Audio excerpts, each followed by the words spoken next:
नमस्कार प्यारे बच्चों। एक बार फिर से स्वागत है आप सबका आपके अपने इस ऑनलाइन प्लेटफॉर्म वीर कॉन्सेप्ट पे। कैसे हो आप सब? उम्मीद व आशा करते हैं कि सब स्वस्थ होंगे, मस्त होंगे और अपनी तैयारी को बहुत बेहतरीन तरीके से कर रहे होंगे। हम कर रहे हैं इलेक्ट्रिशियन थ्योरी के फाउंडेशन बैच के तहत रेजिस्टेंस, और उसके तहत आज अपना एक और इम्पोर्टेंट टॉपिक है, वो है जी प्रतिरोधकों का संयोजन, जिसके तहत हमें श्रेणी संयोजन, समांतर संयोजन और मिश्रित संयोजन को अच्छे से पढ़ना होता है। थ्योरेटिकल अगर कोई क्वेश्चन आता है तो वो श्रेणी और समांतर से आता है। न्यूमेरिकल के बेस पे कोई क्वेश्चन आता है इस टॉपिक के अंदर से तो वो आता है मिश्रित संयोजन से। तो थ्योरेटिकल और न्यूमेरिकल दोनों पोर्शन को अच्छे से कवर करना है। एक क्वेश्चन आपका यहाँ से अच्छे से कवर होगा और श्योरिटी के साथ एग्जाम में पूछा भी जाता है।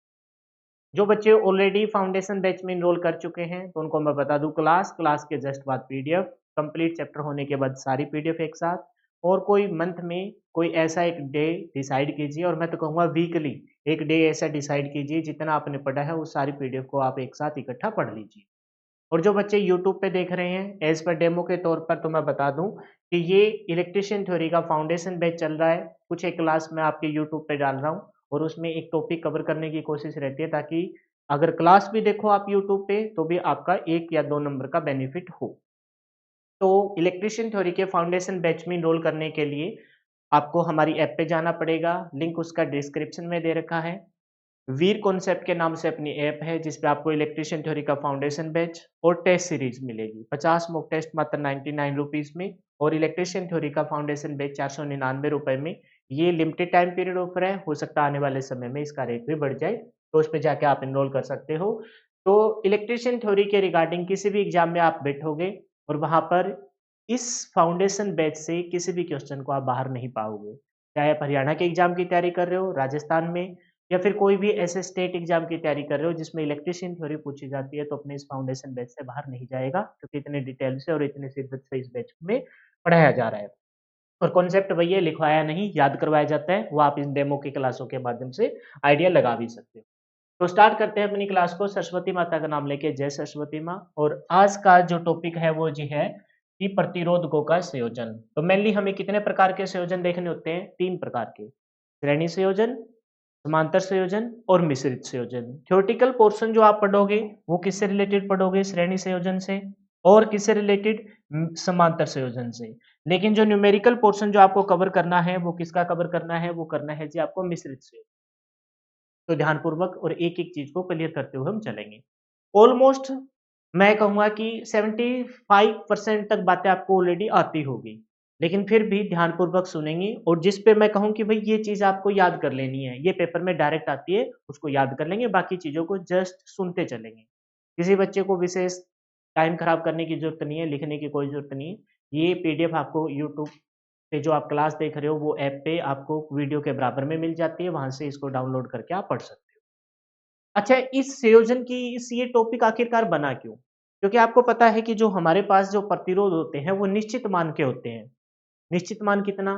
तो उनके ऊपर अंकित होता है, उनके ऊपर लिखा होता है कि 5 ओम का है, 10 ओम का है, 15 का है, किलो का है, मेगा का है या माइक्रो का है। लेकिन कभी-कभार ऐसी कंडीशन भी आ जाती है कि हमें कोई अपनी ज़रूरत के अनुसार उतने मान का प्रतिरोध हमें बनाना पड़ता है। तो जब वो तो जितने मान का अपने को ज़रूरत है वो उस बक्से में मौजूद नहीं है, जिसमें से आप उठा के लगाने वाले हो, तब फिर आपको कुछ ऐसे सर्किट बनाने पड़ेंगे ताकि उस जितने मान की आपको ज़रूरत है उतने मान का वो प्रतिरोध आपका बन के तैयार हो जाए। तो उसी से अपना ये टॉपिक निकलेगा जिसे प्रतिरोधकों का संयोजन कहते हैं। बट के देखिए, जब किसी विशेष मान के प्रतिरोधक की आवश्यकता हो, मान लेते हैं कि आपको 17 ओम का प्रतिरोध चाहिए, आपके पास मौजूद नहीं है 17 ओम का, और उस मान का प्रतिरोधक अंकित मान में उपलब्ध नहीं है, वो मौजूद नहीं है।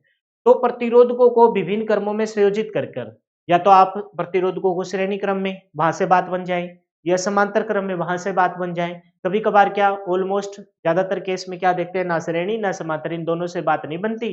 तो इन दोनों को मिक्स कर कर श्रेणी और समांतर को जोड़ दिया जाए तो आपका कौन-सा संयोजन बन जाता है? मिश्रित संयोजन बन जाता है। तो मिश्रित संयोजन से आप एक ऐसा सर्किट बनाएँगे और 17 ओम का प्रतिरोधक आपका बन के तैयार हो जाएगा। क्लियर है भाई?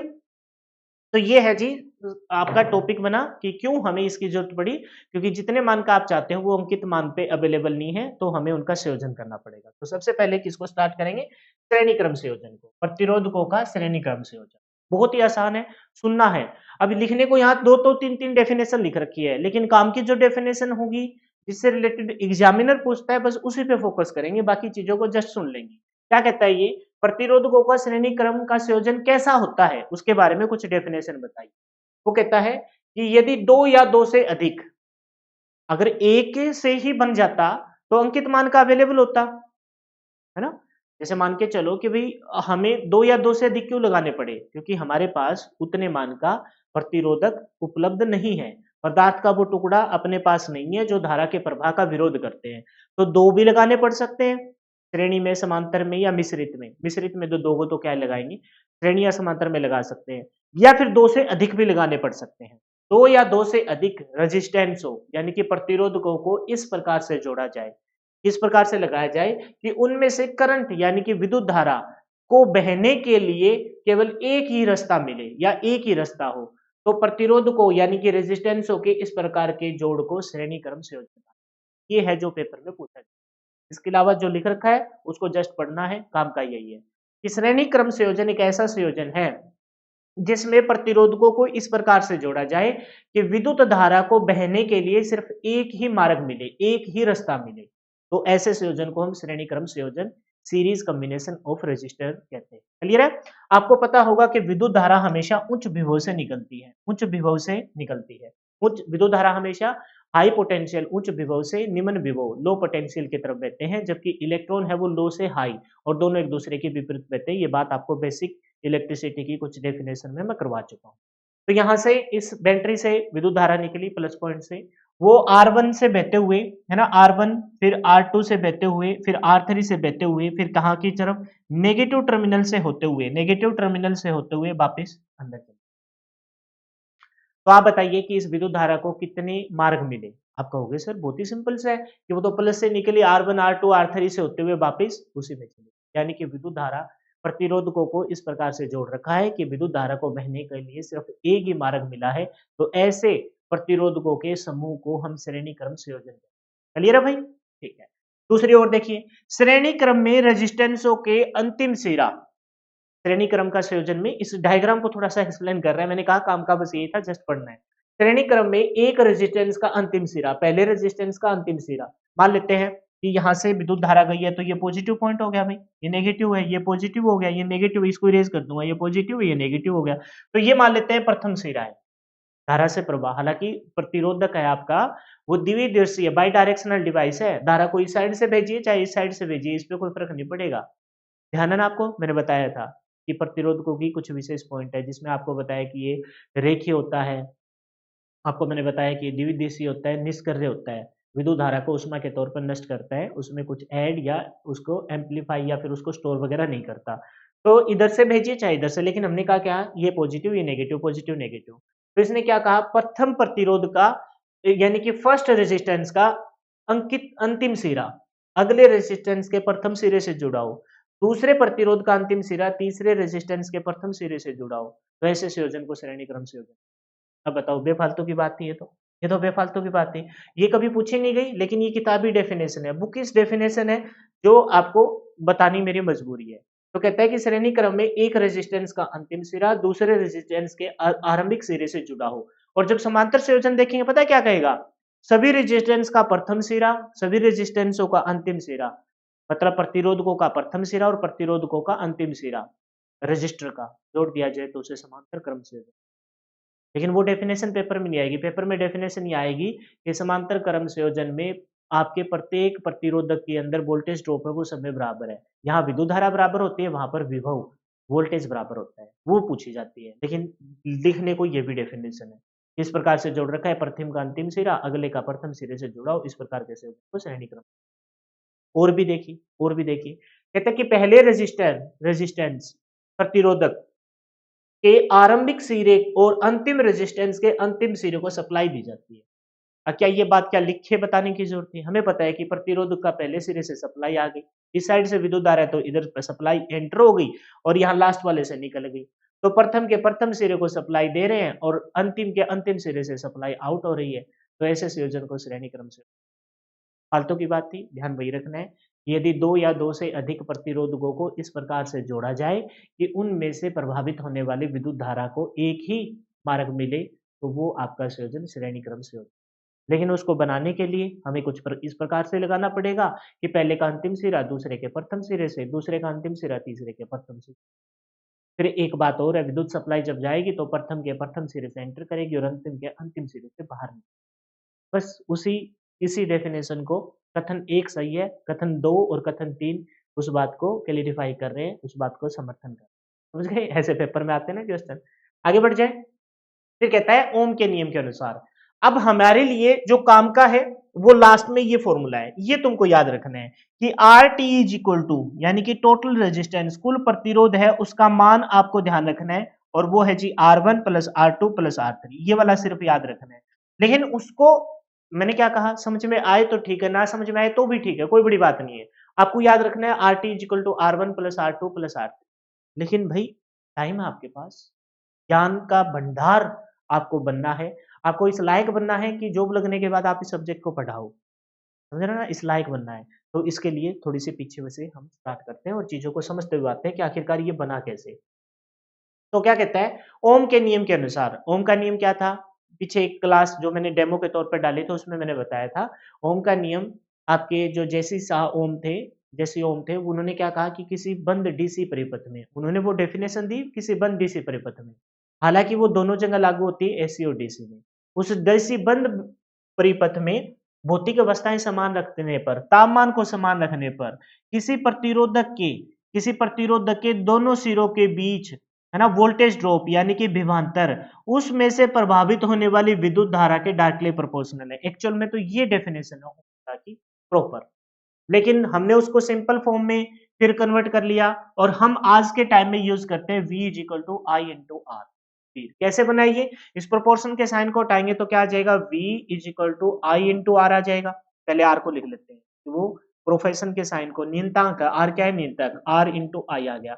आर का मान निकालेंगे तो क्या आ जाएगा, V अपॉन में आई आ जाएगा। समझ रहे ना, आर का मान निकालेंगे तो क्या आएगा, V अपॉन में आई आएगा।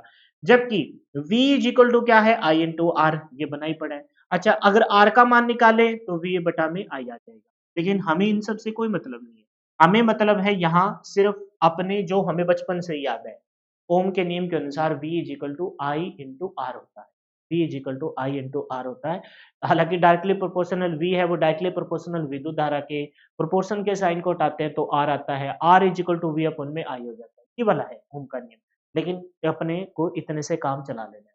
कहता है कि ओम के नियम के अनुसार किसी प्रतिरोधक जो पदार्थ का टुकड़ा है के सिरों पर उत्पन्न होने वाला विभवांतर, मान लेते हैं ये वो पदार्थ का टुकड़ा है, वोल्टेज ड्रॉप होगी तो विभवांतर होगा, विभव में अंतर विभवांतर को बताता है। यहाँ कुछ और वोल्टेज होगा, यहाँ कुछ और होगा। क्यों? क्योंकि वो वोल्टेज के अंदर विद्युत धारा को ये प्रतिरोधक ऊष्मा के तौर पर नष्ट कर देता है, तो वोल्टेज ड्रॉप हो गई। तो उत्पन्न होने वाला विभवांतर, उसमें से प्रभावित हो रही विद्युत धारा, उसमें से प्रभावित हो रही विद्युत धारा आई आई आई आई, अगर श्रेणी में जुड़े हो, समांतर में हो तो I1 I2 I3, है ना, श्रेणी में जुड़े हो तो आई, उनमें से प्रभावित हो रही विद्युत धारा तथा उसके प्रतिरोधक के मान के गुणनफल के बराबर होता है। तो कहा कि किसी ओम के नियम के अनुसार किसी प्रतिरोधक के सिरों के बीच विभवांतर वोल्टेज, उसमें से प्रभावित होने वाली विद्युत धारा और प्रतिरोधक जिसको आर से इंडिकेट करते हैं उसके गुणनफल के बराबर होते हैं। ये वाला हमें यूज करना है, ये वाला हमें यूज करना है। अब एक बात बताइए, यहां से आपके पॉजिटिव टर्मिनल से विद्युत धारा निकली है, यहां से आपकी विद्युत धारा आई, है ना, यहां से भी आई, यहां से भी आई, यहां से भी आई, यहां से बहती हुई वो विद्युत धारा आपकी कुंजी को क्रॉस करते हुए नेगेटिव टर्मिनल में एंटर कर जाएगी।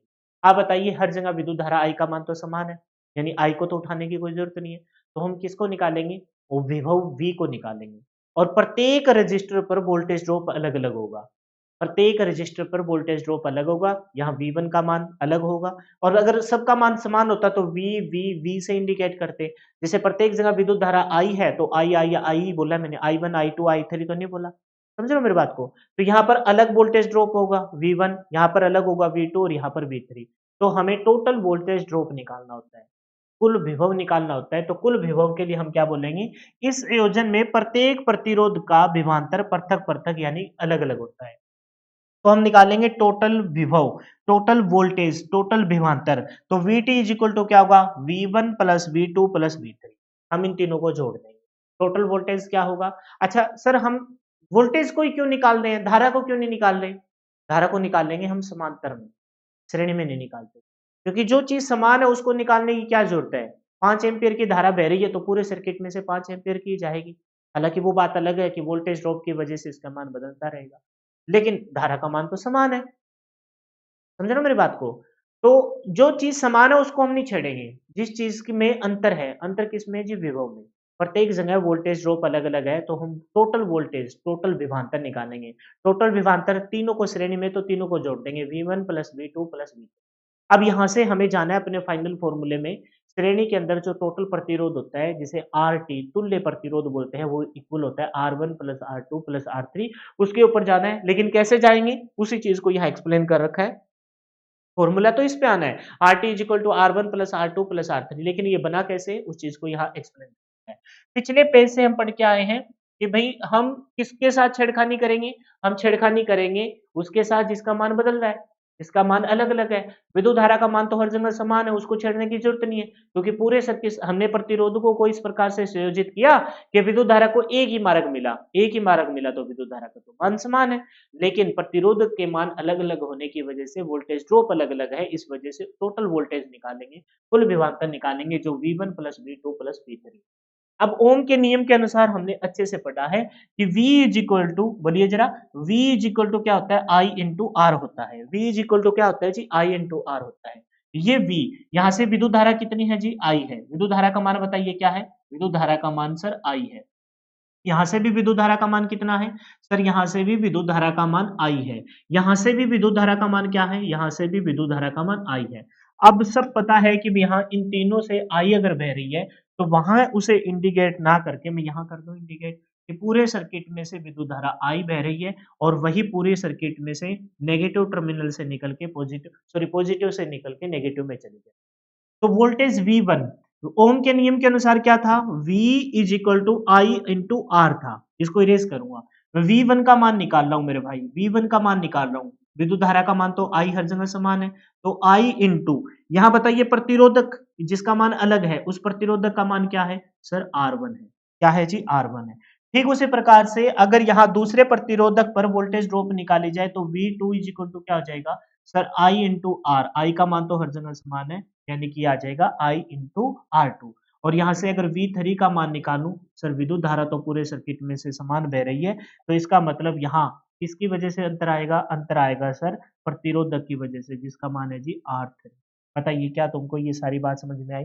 यानी कि पहले प्रतिरोधक की वजह से वोल्टेज ड्रॉप है वो IR1 है। क्या है जी, IR1 है। दूसरे प्रतिरोधक की वजह से वोल्टेज ड्रॉप है वो V2 is equal to IR2 है। तीसरे प्रतिरोधक की वजह से वोल्टेज ड्रॉप है सर वो IR3 है। क्या यहाँ रख दिया जाए, V1 की जगह IR1, V2 की जगह IR2, V3 की जगह IR3। बोलो क्लियर है क्या? टोटल वोल्टेज हम निकालने हैं, टोटल वोल्टेज हम निकालने हैं VT। टोटल वोल्टेज हम क्या निकालने हैं मेरे भाई, VT निकालने हैं। तो VT is equal to I इन तीनों में है, I को बाहर कॉमन ले लिया जाए, तो VT इज इक्वल टू क्या आ जाएगा, I इंटू में R1 plus R2 plus I3। ये I इधर मल्टीप्लाई कर रहा है, आगे जाके डिवाइड करेगा, V अपॉन में I आ गया, इज इक्वल टू क्या आ जाएगा, इज इक्वल टू आया सर R1, बोलिए जरा, R1 plus R2 plus R3। अब हमें ये तो मिल गया R1 plus R2 plus R3। इस साइड लेफ्ट हैंड साइड में सर अब भी V अपॉन में I है, और ओम के नियम के अनुसार, ओम के नियम के अनुसार, या लिख दो छोटा सा ओम का नियम, बोलिए, ओम के नियम के अनुसार तीनों फॉर्मूले यूज करने हमें ओम के नियम के, तीनों फॉर्मूले के अकॉर्डिंग हमने पता है कि V इज इक्वल टू क्या होता है, V इज इक्वल टू होता है IR, जो लिखा पड़ा है साइड में। लेकिन ये ओम के नियम को अच्छे से देखा जाए तो VIR, तो यहाँ से तीनों फॉर्मूले निकलते हैं। मेरा नाम की स्पेलिंग भी यही है, VIR, ओम का नियम बनाएगी। तो V इज इक्वल टू क्या है, IR, लेकिन R इज इक्वल टू क्या है, V अपॉन में I, और I इज इक्वल टू क्या है, V अपॉन में R। अब हमने देखा है कि V अपॉन में I दे रखा है ओम के नियम के अनुसार। अगर वहां देखोगे तो यहाँ ध्यान से देखिए, V अपॉन में I, V अपॉन में I, ये देखो ये रहा V अपॉन में I, तो ये V अपॉन में I क्या है, अकॉर्डिंग टू ओम्स के नियम के अनुसार V अपॉन में I है वो R है। V अपॉन में I क्या है वो R है। तो V अपॉन में I की जगह हम क्या रख देंगे, R। लेकिन ये V कौन सा था, या तो बेटा गेट बंद करो या फिर अंदर आओ या बाहर। हाँ, तो ये V कौन सा था, ये V था जी VT, टोटल वोल्टेज था।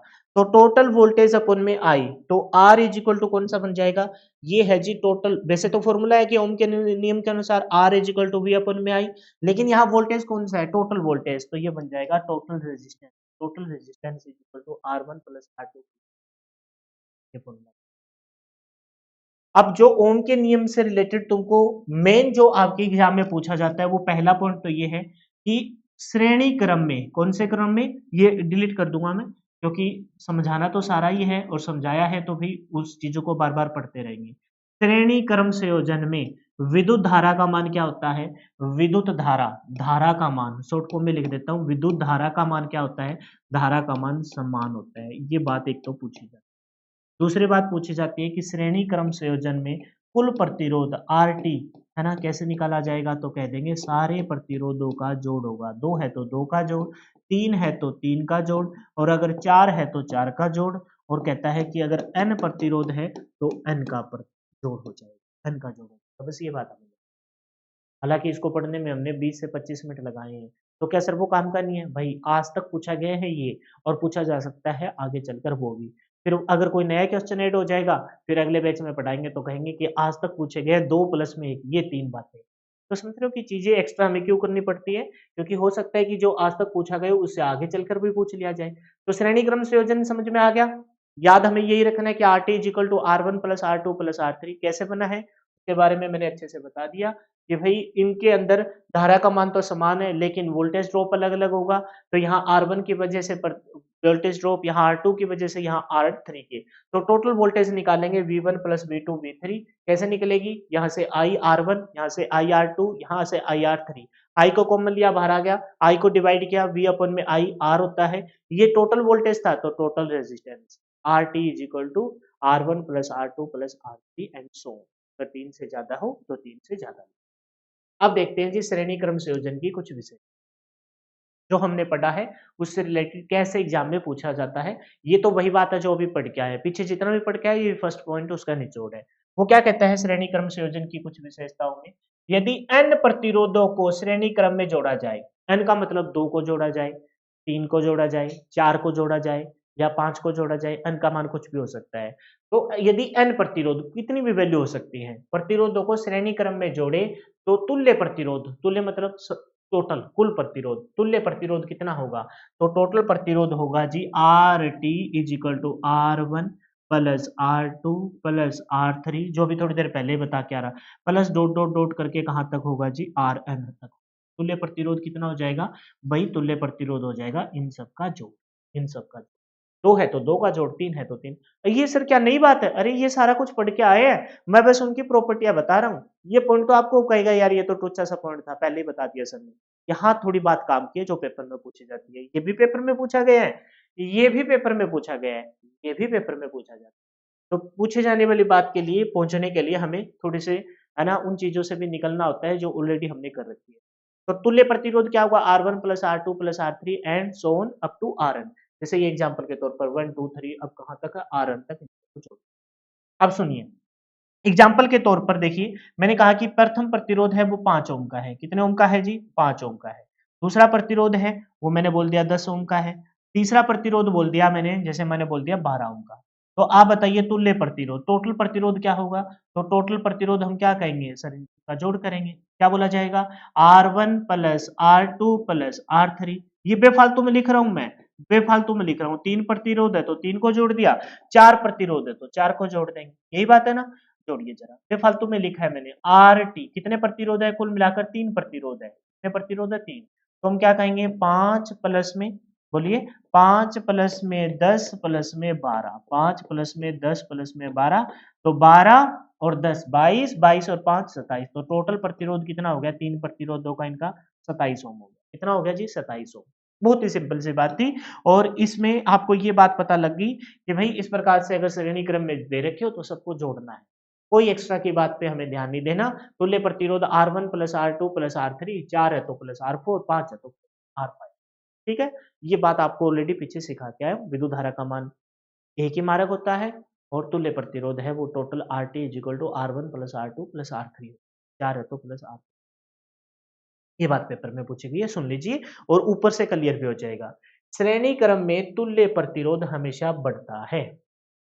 श्रेणी क्रम में तुल्य प्रतिरोध हमेशा बढ़ता है। तुल्य प्रतिरोध मतलब टोटल। अब देखो ऐसे है, मेरे पास हम 3 कैंडिडेट है, मेरे पास 5 रुपए है, इसके पास 10 रुपए और तीसरे के पास 12 रुपए।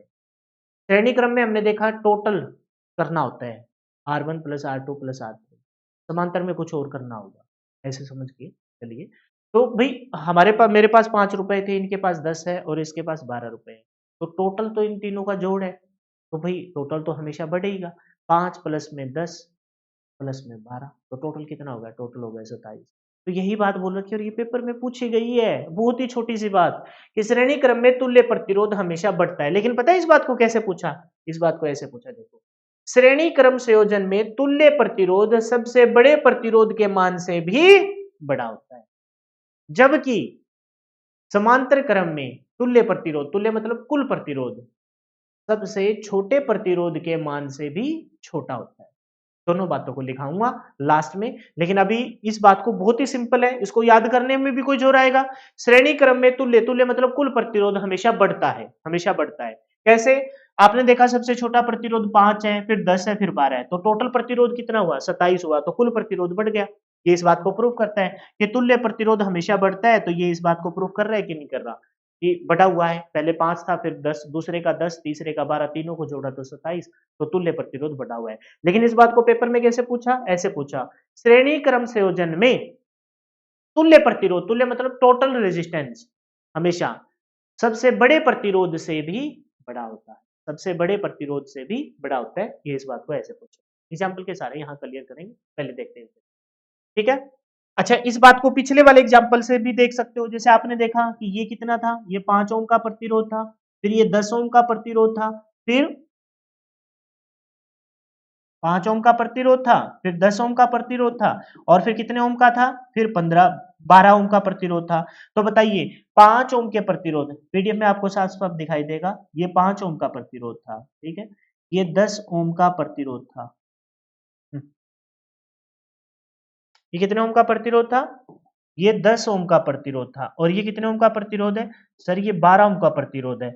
आरटी टोटल प्रतिरोध बताओ, टोटल प्रतिरोध कितना आया? सर श्रेणी क्रम में है तो सबको जोड़ देंगे, श्रेणी क्रम में है तो सर सबको क्या कर देंगे? सर सबको जोड़ देंगे, सबको जोड़िए जरा। R T total is equal to क्या रहेगा? सबको जोड़ा तो कितना आ जाएगा? 27 ओम। अब इस बात को पढ़ लीजिए, इस बात को पढ़ लीजिए जो यहाँ लिख रखी है। श्रेणी क्रम संयोजन में तुल्य प्रतिरोध, श्रेणी क्रम संयोजन में तुल्य प्रतिरोध, तुल्य मतलब टोटल, टोटल रेजिस्टेंस है, वो सबसे बड़े प्रतिरोध, सबसे बड़ा प्रतिरोध कितने ओम का था? 12 ओम। पीडीएफ में साफ साफ दिखाई देगा आपको, 12 ओम का था। श्रेणी क्रम संयोजन में तुल्य प्रतिरोध, सबसे बड़े प्रतिरोध, सबसे बड़ी प्रतिरोध कितना है? 12 ओम, से भी बड़ा होता है, से भी बड़ा होता है। और यकीन मानिए ये बात पेपर में पूछा जाती है, ज्यादातर तो पूछी जाती है समांतर में, लेकिन श्रेणी वाले भी ध्यान करके चलेंगे। बहुत ही छोटी सी बात है, आप कहोगे क्या बच्चों वाली बात बता रहे हो, लेकिन ये बात पेपर में आई हुई है, आप प्रीवियस ईयर के क्वेश्चन में देखोगे तो आपको साफ साफ नजर। ये सुनिए, तीसरा पॉइंट सुनिए, श्रेणी क्रम की हम विशेषताएं देख रहे हैं। पहली विशेषता है कि अगर टोटल प्रतिरोध जितने भी उन सबको श्रेणी में जोड़ दिया जाएगा। आर मान के एन प्रतिरोध है तो टोटल प्रतिरोध क्या हुआ? R1 plus R2 plus R3 up to Rn। दूसरा हमने देखा सबको जोड़ा जाता है तो श्रेणी क्रम का तुल्य प्रतिरोध का मान हमेशा बढ़ता है। कैसे बढ़ता है? बड़े प्रतिरोध के मान से भी बड़ा होता है, बड़े प्रतिरोध के मान से भी बड़ा होता है। तीसरी बात विशेषता सुनिए क्या कहता है कि यदि R मान के अन्य प्रतिरोधों को श्रेणी क्रम में जोड़ा जाए, R मान के अन्य प्रतिरोध, R मान के अन्य प्रतिरोध मतलब सबका मान एक जैसा होना चाहिए। R मान के अन्य प्रतिरोधों को श्रेणी क्रम में जोड़ा जाए तो तुल्य प्रतिरोध का मान होगा R is equal to N R. आप समझे नहीं इस बात को? कैसे? सुनिए, जैसे ये प्रतिरोध है वो 5 ओम का है। कितने ओम का है भाई? 5 ओम का है। 5 ओम का ये प्रतिरोध है। ये भी प्रतिरोध 5 ओम का है। ये भी प्रतिरोध है जो 5 ओम का है। आप बताइए तुल्य प्रतिरोध कैसे निकालते हैं? सर तुल्य प्रतिरोध हम ऐसे निकालते हैं कि R T is equal to R1 plus R2 plus R3 ऐसे तो निकालते हैं सर, ये कोई अलग बात थोड़ी ना थी। ऐसे निकालते हैं हम, बिल्कुल निकाल लेंगे। निकालिए जरा। तो हमने क्या कहा कि RT टोटल प्रतिरोध है वो क्या होगा, 5 प्लस में 5 प्लस में 5, है ना? आप कहोगे सर ये तो बच्चों वाली बात हो गई। आप ये ऐसा क्यों कर रहे हो? ऐसा क्यों कर रहे हो? आपको पता है कि 5 ओम के 3 प्रतिरोध है, तो आप इनको जब जोड़ने बैठो तो सीधा जोड़िए ना इनको, सीधा जोड़िए। 5 ओम के 5 ओम के कुल कितने प्रतिरोध है, 3 प्रतिरोध है, तो 5 गुना में 3 कीजिए, तो टोटल प्रतिरोध कितना आ जाएगा, टोटल प्रतिरोध सर 15 ओम आ जाएगा। ऐसे क्यों नहीं किया आपने? भाई यही सिखाने के लिए नहीं। ये जो ऊपर लिख रखा है ना, ये कोई अलग बात नहीं है पेपर में। आर, आर का मान कितना था, 5 ओम 5 ओम 5 ओम, और आर मान के कितने प्रतिरोध है, 3, एन का मान कितना है, 3। तो ये बात पेपर, मैं क्या कह रहा हूँ, बहुत ही छोटी-छोटी बातें पेपर में पूछी जाती है। माहौल ऐसा बना दिया जाता है, पता नहीं क्या होगा, क्या नहीं होगा। लेकिन मैं क्या कह रहा हूँ, ये इलेक्ट्रीशियन थ्योरी ना, है ना? कोई बच्चा अगर मान लो मेरी बात को ये सोच के मतलब बोल रहा है कि भई यार सर को तो, है ना, ये आसान चीज़ें आसान लग रही है, जब आगे चल के मशीनी पार्ट को समझेंगे, तब पता लगेगा। पूरा सिलेबस आपकी उँगलियों पे होगा, बस आप मेहनत करने के लिए एग्री रहिए। आप प्रैक्टिस कीजिए, साथ-साथ पढ़ते रहिए, पढ़ते रहिए, पढ़ते रहिए। इस सिलेबस को ना ऐसे जब जब व्यावहारिक बागड़ी में बताना पड़ेगा इस बात को, जब चिनाई करते हैं, है ना? तो गाढ़ा बनाते थे पुराने टाइम में, आज के टाइम में तो मसाला बनाते हैं। तो उस गारे को ना ऐसे बहुत टाइम तक उसके ऊपर बागड़ी भाषा में गाया जाता था, ऐसे ऐसे ऐसे करते रहे। तो जब बाद में जब वो गारा अपना तैयार हो जाता था ना, तो उसमें देखते थे जब हाथ लगा के, भाई साहब इतनी स्मूथिंग होती थी, है ना? ये पुराने टाइम की बात है थोड़ी, आज के टाइम में तो मसाले से बने हुए। तो भाई इस प्रकार से सिलेबस को गाना है। आंख बंद करके प्रतिरोध, अच्छा प्रतिरोधक, पहली बात में ये थी इंट्रोडक्शन। तो उसके बाद सर ने अंतर्राष्ट्रीय बाद आपने बताया था कि प्रतिरोधक को वाला, फिर बताया कार्बन, फिर अन्य प्रकार के थर्मिस्टर, सेनिस्टर, वेरिस्टर, अच्छा फिर उसके बाद बताया था कार्बन फिल्म, फिर उसके बाद बताया, ऐसे ऐसे पिक्चर क्लियर होगी। तब जब आप सिलेबस को 5 बार 6 बार 7 बार क्लास देखी पढ़ लिया, पीडीएफ पढ़ने लगे, कोई चीज़ समझ में नहीं आई तो फिर से क्लास देख ली। करना क्या है तुमको, 24 घंटे, 24 घंटे में 6 7 8 घंटे। मैं कह रहा हूँ कि इतना बेला टाइम ना स्टूडेंट के पास होता है, सोच भी नहीं सकते आप। लेकिन माहौल ऐसा बनाया जाता है, टाइम ही नहीं है, पढ़ने का टाइम नहीं है। हट, हट्टू। पढ़ो, 24 घंटे होते हैं, 24 घंटे में से 6 घंटे। आप ये मत सोचा करो कि मैं कितने घंटे पढ़ रहा हूँ, आप ये सोचिए कि मैं पढ़ने के अलावा और कहाँ टाइम खराब कर रहा हूँ। इतने से सोचने से पिक्चर क्लियर हो जाएगी, तस्वीर ही बदल जाएगी आपकी, वे ऑफ थिंकिंग बदल जाएगा। अगर आप ये सोचोगे कि भई आज मैंने 6 घंटे पढ़ाई की, बहुत की है, आज मैंने साढ़े 6 घंटे, आप शायद गलत सिरे से चल रहे हो। आप ये सोचिए 24 घंटे में से मैं 6 घंटे सोया था, 1 घंटा सुबह शाम का मेरा खाना-पीना, नहाना हो गया, ठीक है? 1 घंटा 2 घंटा चलो ग्राउंड का मान लिया, स्पोर्ट्स भी ज़रूरी है, हेल्थ इज़ वेल्थ, इससे बड़ा कोई धन नहीं है। 6 7 7 2 9 1 घंटा और 10, 2 घंटे घर के काम के, 10 2 12, बाकी 12 का हिसाब देना, पढ़े तो 6 ही घंटे थे, बस पिक्चर क्लियर हो जाएगी। तो ये बात पूछी गई है। अब समझ गए इस बात को? जैसे मैं कहूँ कि ये नहीं समझ में आया सर हमें, क्या है ये बात फिर से बताइए? जैसे मैंने कहा कि भई ये 10 ओम का प्रतिरोध है, कितने ओम का है जी? 10 ओम का प्रतिरोध है। ये भी कितने ओम का है? 10 ओम का प्रतिरोध है। ये भी कितने ओम का है? ये भी 10 ओम का प्रतिरोध है। यानी कि सबकी वैल्यू कितनी है? 10 ओम है। सबकी वैल्यू कितनी है मेरे भाई?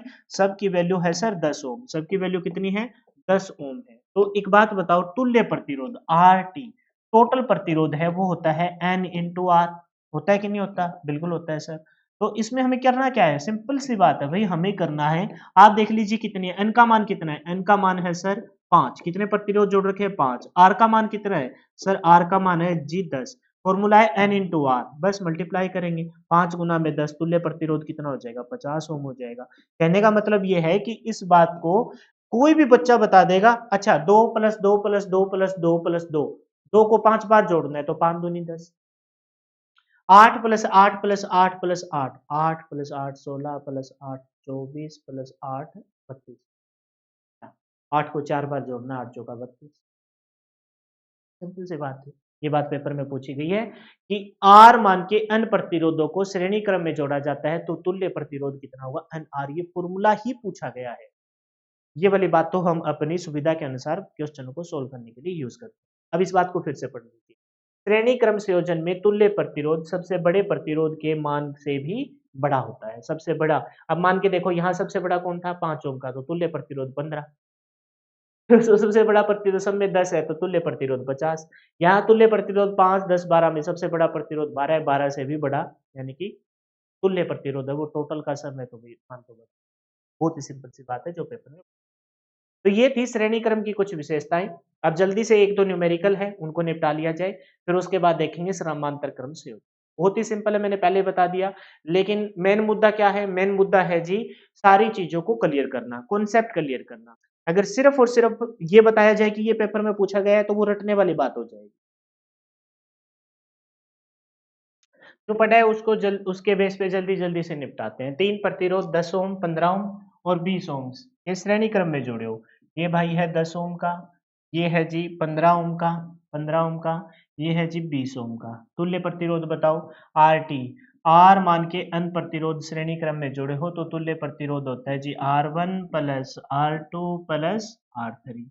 और एक बात जो पेपर में पूछी जाती है, तुल्य प्रतिरोध का मान हमेशा बढ़ता है और तुल्य प्रतिरोध हमेशा सबसे बड़े प्रतिरोध से भी बड़ा होता है। बताइए 10 प्लस में 15 प्लस में 20 प्लस में 20 तो 15 तिया 45 ओम। टोटल प्रतिरोध कितना हो जाएगा जी? 45 ओम हो जाएगा। बताइए इसमें कोई समस्या है क्या? कोई ऐसी चीज लगी जो तुमको समझ में ना आई हो? बहुत ही सिंपल सी है, मैंने पहले बता दिया। 4 प्रतिरोध, इनमें से प्रत्येक का मान 10 ओम है। ये बेफालतू में इधर डायग्राम बना दिया मैंने, बेफालतू में बना दिया, अभी पीछे करके भी आए हैं। प्रत्येक का मान 10 ओम है। अच्छा 10 वाला यार ये तो पीछे हो ही गया, और चेंज करते हैं। 10 की जगह ये कर लेते हैं 18 ओम का। प्रत्येक प्रतिरोध का कितना मान है जी? 18 ओम है। कितना है जी प्रत्येक प्रतिरोध का मान? 18 ओम है। तो बताइए क्या ये यहाँ लिखने की जरूरत है कि प्रत्येक प्रतिरोध 18 ओम का है? 18 प्लस में 18 प्लस में 18 करेंगे। अरे आर मान के अन प्रतिरोध श्रेणी क्रम में सबका मान है, तो टोटल प्रतिरोध तुल्य प्रतिरोध है वो n इंटू आर होगा। और ये न्यूमेरिकल के तौर पर ये फॉर्मूला पेपर में आए हैं। बताइए n का मान कितना है? सर n का मान है 4 प्रतिरोध जोड़ रखे हैं। r का मान कितना है? सर r का मान 18 है। इन दोनों की मल्टीप्लाई करनी है। 18 चौका, सर 18 चौके 72 होता है सर। हाँ तो हो गया, चले हो गया, चले है कुछ दम, कुछ भी दम नहीं। तोड़ रहे न्यूमेरिकल, देख लेते हैं। 50 ओम और 100 ओम प्रतिरोध वाले दो प्रतिरोधक श्रेणी क्रम में, ये 50 ओम का प्रतिरोध है भाई, है ना? ये 50 ओम का प्रतिरोध है। और ये कितने ओम का बताया? ये बताया जी 100 ओम का प्रतिरोध। दोनों के दोनों श्रेणी क्रम में संयोजित है। दोनों के दोनों किसमें? श्रेणी क्रम में। 220 वोल्ट की सप्लाई से जुड़े हैं। दोनों के दोनों कितने वोल्ट के? 220 वोल्ट के सप्लाई से जुड़े हुए हैं। किससे जुड़े हुए हैं जी? 220 वोल्ट। 220 वोल्ट। ये पॉजिटिव टर्मिनल हो गया, ये नेगेटिव। धारा हमेशा पॉजिटिव से नेगेटिव की तरफ जाती है। ये बात अब क्या देखेंगे। तुमसे पूछा है कुल प्रतिरोध, तो श्रेणी क्रम में धारा का मान एक ही होता है, तो तुल्य प्रतिरोध है आर टी है, वो क्या होता है जी? 2 है तो 2 का जोड़, और 3 है तो 3 का। लेकिन यहाँ तो 2 ही दे रखे हैं, 2 ही दे रखे हैं, तो तुल्य प्रतिरोध इन दोनों का जोड़ हो जाएगा। बताइए तुल्य प्रतिरोध में क्या बोलेंगे? 50 प्लस में 100, 50 प्लस में 100, टोटल प्रतिरोध कितना हो गया? 150 ओम। और एक चीज जो पेपर में पूछी गई है उस बात को एक बार बार बार रिपीट कर लीजिए। क्या बात पूछी गई है? कि हमेशा तुल्य प्रतिरोध बढ़ता है और सबसे बड़े प्रतिरोध के मान से भी बड़ा होता है। सबसे बड़ा कितना है? 100 ओम। 100 ओम से भी बड़ा है, देख लो, डेढ़। ये बात छोटी सी बात पूछी गई। हमसे पूछा है परिपथ में प्रभावित विद्युत धारा का मान क्या होगा? आई का मान पूछा है, तो आई ओम के नियम के अनुसार, ओम का नियम बताइए क्या है? ओम के नियम के अनुसार, ओम का नियम है sir V is equal to I into R. V is equal to क्या है? आई इंटू आर है ना? V इज इक्वल टू क्या है जी? आई इंटू आर है। हमें आई निकालनी है, तो आई इज इक्वल टू क्या हो जाएगा? V अपॉन में आर। आई निकालना है तो आई इज इक्वल टू क्या बोलेंगे? V अपॉन में आर। V अपॉन में आर। बताइए कितने वोल्ट की सप्लाई है? सर 220 वोल्ट की सप्लाई है। और प्रतिरोध कितना है? सर प्रतिरोध है 150। काट लीजिए, जीरो से जीरो कट जाएगा। बोलिए, ऊपर ही सोल्व करना पड़ेगा ये तो, क्योंकि नीचे एक क्वेश्चन हो रहा है। बताइए सोल्व करेंगे इसको। जीरो से जीरो कट जाएगा। 15 एकम 15, कितना बचा जी? 7। 15 चौके 60, कितना बचा जी? 10। और 15 छिक्के 90। बस इतने से काम चला लो। और विद्युत धारा को किस में मापते हैं? एम्पियर में मापते हैं। विद्युत धारा को किस में मापा जाता है जी? एम्पियर में मापा जाता है। ठीक है, कंफ्यूजन हो रही है तो एक काम करते हैं, इस 220 वाली वोल्ट को थोड़ा इधर,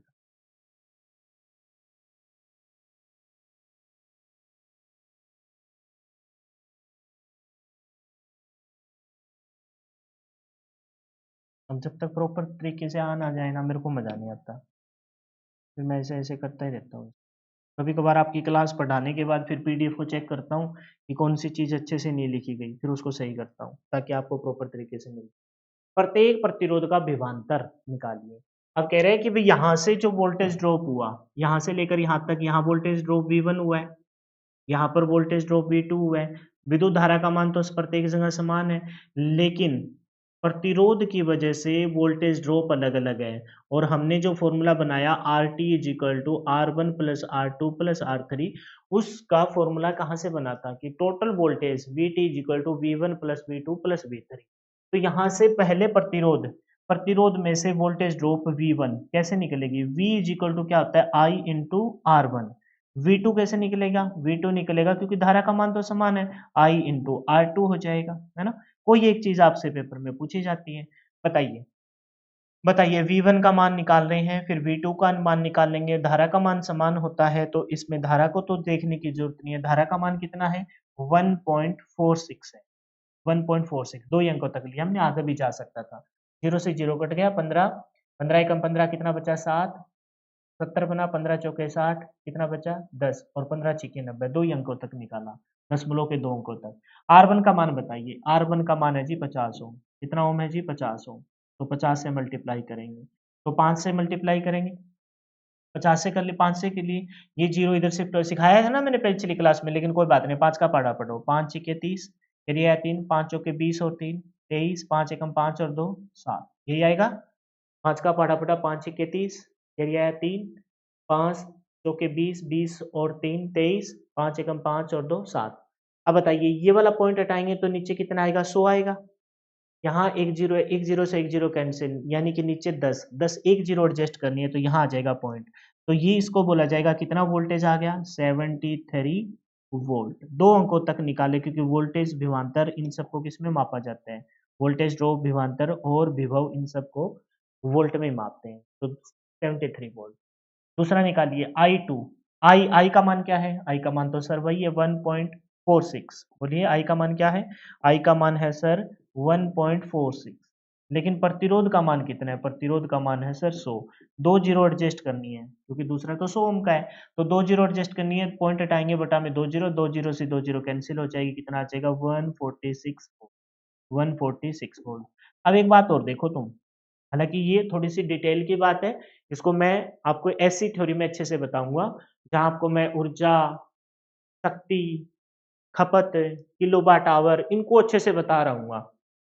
दो लैंपों को श्रेणी में जोड़ा जाए, दो लैंपों को समांतर में जोड़ा जाए, कौन सा समान बांट के हैं तो कितनी वोल्टेज खपत करेंगे, कितने प्रतिरोध, ये ऐसे ऐसे क्वेश्चन बनेंगे। लेकिन एक चीज देख लो तुम, श्रेणी क्रम में जिसकी प्रतिरोध कम है उसने विद्युत को ऊष्मा के तौर पर कम नष्ट किया होगा, जिसका प्रतिरोध ज्यादा है उसने विद्युत को ऊष्मा के तौर पर ज्यादा नष्ट किया होगा। तो यहाँ पर वोल्टेज ड्रॉप है ना, वोल्टेज विभव जो निकला वो निकला 73, क्योंकि प्रतिरोध कम है। यहाँ प्रतिरोध ज्यादा था तो वोल्टेज भी ड्रॉप ज्यादा हुई, यानी कि 146 वोल्ट। सही है। अच्छा एक बात बताऊं मैं तुमको, तुमको ये दूसरी वैल्यू निकालने की भी जरूरत नहीं। ये 50 ओम का है, उससे डबल है, तो देख लीजिए वोल्टेज भी डबल हो रहा है। सिंपल। वहाँ 150 का होता तो 73 इंटू में 3 कर देते। मान लेते हैं कि यहाँ 50 का, यहाँ 25 का होता तो इस 73 का आधा कर देते। ठीक। लेकिन ये बातें उन्हीं को समझ में आएगी जो एक बार पूरे सिलेबस को निकाल लेगा। फिलहाल एक बार तुम सीखते चलो जो मैं सिखा रहा हूँ। बताइए यहाँ तक की कहानी क्लियर है क्या? बहुत बढ़िया। एक और दे दिया, बोल रहा है कि एक सीरीज सर्किट में 30 ओम, 35 ओम, 45 ओम के तीन रेजिस्टेंस को 220 वोल्ट की सप्लाई से जोड़ रखा है। डायग्राम बनाएंगे? अरे भाई डायग्राम तो जस्ट मैं वो सिखाने के लिए बना रहा था। आर टोटल निकालना है, टोटल प्रतिरोध निकालना है, तो हम क्या बोलेंगे? एक 30 ओम का है सर, एक 35 ओम का है। ये थोड़ी ना लिखेंगे जो पीछे लिखते आए हैं, हमें पेपर में क्वेश्चन करने से मतलब है, तो फिर भाई हम चीज भी वही भी अप्लाई करेंगे जिसमें टाइम बचे। वो तो तब बनाने थे जब मैं सिखा रहा था। ये वहाँ बना इ इस डायग्राम का फ़ायदा बताओ क्या हुआ? कोई फ़ायदा है? अच्छा ये प्रतिरोध मैंने बनाए हैं यहाँ पीडीएफ में, इनका कोई फ़ायदा है? कोई फ़ायदा नहीं है। मतलब मैं सिखा रहा हूँ इस वज़ह से ये चीज़ें लिख रहा हूँ। आपको पेपर में करना है तो ये चीज़ें लिख के आप टाइम थोड़ी ना ख़राब करेंगे। तभी कह रहा हूँ ना सिलेबस को कम से कम 4, 5 बार आँखों से निकालो। फिर आपको एनालाइज़ हो जाएगा भी हाँ, सर ने जो सिखाया था उसके पीछे ये था कि भी कॉन्सेप्ट क्लियर हो। हमें पेपर में 70 नंबर की टेक्निकल आते हैं तो 70 के 70 क्वेश्चनों को हमें 40 से 45 मिनट में सोल्व करना है। टारगेट तो यही रखना है ना? ज़्यादा से ज़्यादा 50 मिनट क्योंकि बचे हुए 30 में कुछ मैथ के क्वेश्चन आएँगे, कुछ रीज़निंग के आएँगे, कुछ कंप्यूटर के आएँगे, वहाँ टाइम इस जिसमें जिसका सबसे ज़्यादा वेटेज है, उसको तो सबसे ज़्यादा इम्पोर्टेंस देते हुए उसको तो उँगली पे कर लो। 70 क्वेश्चन का टारगेट रखो 45 से 50 मिनट। 70 में से 50 का टारगेट रखो, 50 को 50 मिनट में सोल्व करने का। बचे हुए 20 क्वेश्चन हैं, हो सकता है कि उसमें 7-8 न्यूमेरिकल और हो सकता है कि बचे हुए क्वेश्चन थोड़ा-सा टाइम टेकिंग हो। फिर भी घंटा सवा घंटे में सारे क्वेश्चन निपट 1 घंटा 45 मिनट होते हैं, पूरे 100 नंबर को अटेम्प्ट करने। जोड़ देंगे 5-5 10 बोलिए ज़रा 5-5 10 4 3 3 3 6 और 4 10 10 और 11 तो कुल मिलाकर कितना ओम आ गया? कुल मिलाकर सर 110 ओम आ गया। प्रतिरोध को किस में मापते हैं जी? ओम में। और प्रतिरोधकता रेजिस्टिविटी विशिष्ट प्रतिरोध को किस में मापते हैं? ओम मीटर में। पिछली क्लास में उसकी वैल्यू को ड्राइव करके बताया। सर्किट में से प्रभावित होने वाली विद्युत धारा का मान बताओ। आई की वैल्यू बतानी है। किसकी वैल्यू बतानी है सर? आई का मान बताना है। तो विद्युत धारा ओम के नियम के अनुसार आई इज इक्वल टू क्या होता है? वी अपॉन में आर होता है। क्या होता है जी? वी अपॉन में आर होता है। बताइए वोल्टेज का मान कितना है? वोल्टेज का मान है सर 220 वोल्ट। 220 वोल्ट। धारा का मान कितना है? सॉरी प्रतिरोध का मान कितना है सर? 110 ओम। वो वोल्ट अपॉन में प्रतिरोध, वोल्ट अपॉन में और ओम उससे भी ड्राइव कर सकते हैं या फिर आपको ध्यान ही होगा कि विद्युत धारा को किस में मापते हैं? एम्पीयर में मापते हैं। एसआई मात्रक क्या है जी? एम्पीयर। ये सारे एसआई मात्रक लिखे जाते हैं जैसे ओम, वोल्ट और एम्पीयर। अब पूछा जाए कि R1 के अनुसार कितना वोल्टेज ड्रॉप हुआ? तो V1 की वैल्यू निकालेंगे। V1 is equal to I into R1। तो I का मान 2 एम्पीयर है इंटू R1 का मान कितना है? 30। 30 दूनी 60 वोल्ट ड्रॉप हो गया। 35 के अकॉर्डिंग 35 गुना में 2 35 दूनी 70 हो गया। 45 गुना में 2 45 दूनी 90। लेकिन पूछा ही नहीं, ये 2 ही चीज़ें। तो श्रेणी संयोजन आपका अच्छे से खत्म हो गया। श्रेणी संयोजन से रिलेटेड जो मोस्ट इम्पोर्टेंट बात ये थी कि भई इसमें विद्युत धारा का मान को बहने के लिए एक ही मार्ग होता है। फिर डेफिनेशन के तौर पर आपने देखा कि भई बहुत सारों को ऐसे जोड़ा कि प्रथम का अंतिम सिरा अगले के प्रथम सिरे से, अगले का अंतिम सिरा अगले के पर ऐसे बोला प्रथम को सप्लाई देता है, अंतिम से सप्लाई ले लेता है। फालतू की बकवास। लेकिन हमने देखा टोटल जो रेजिस्टेंस है आरटी वो है वो R1 plus R2 plus R3 उसको ड्राइव भी मैंने करूँ।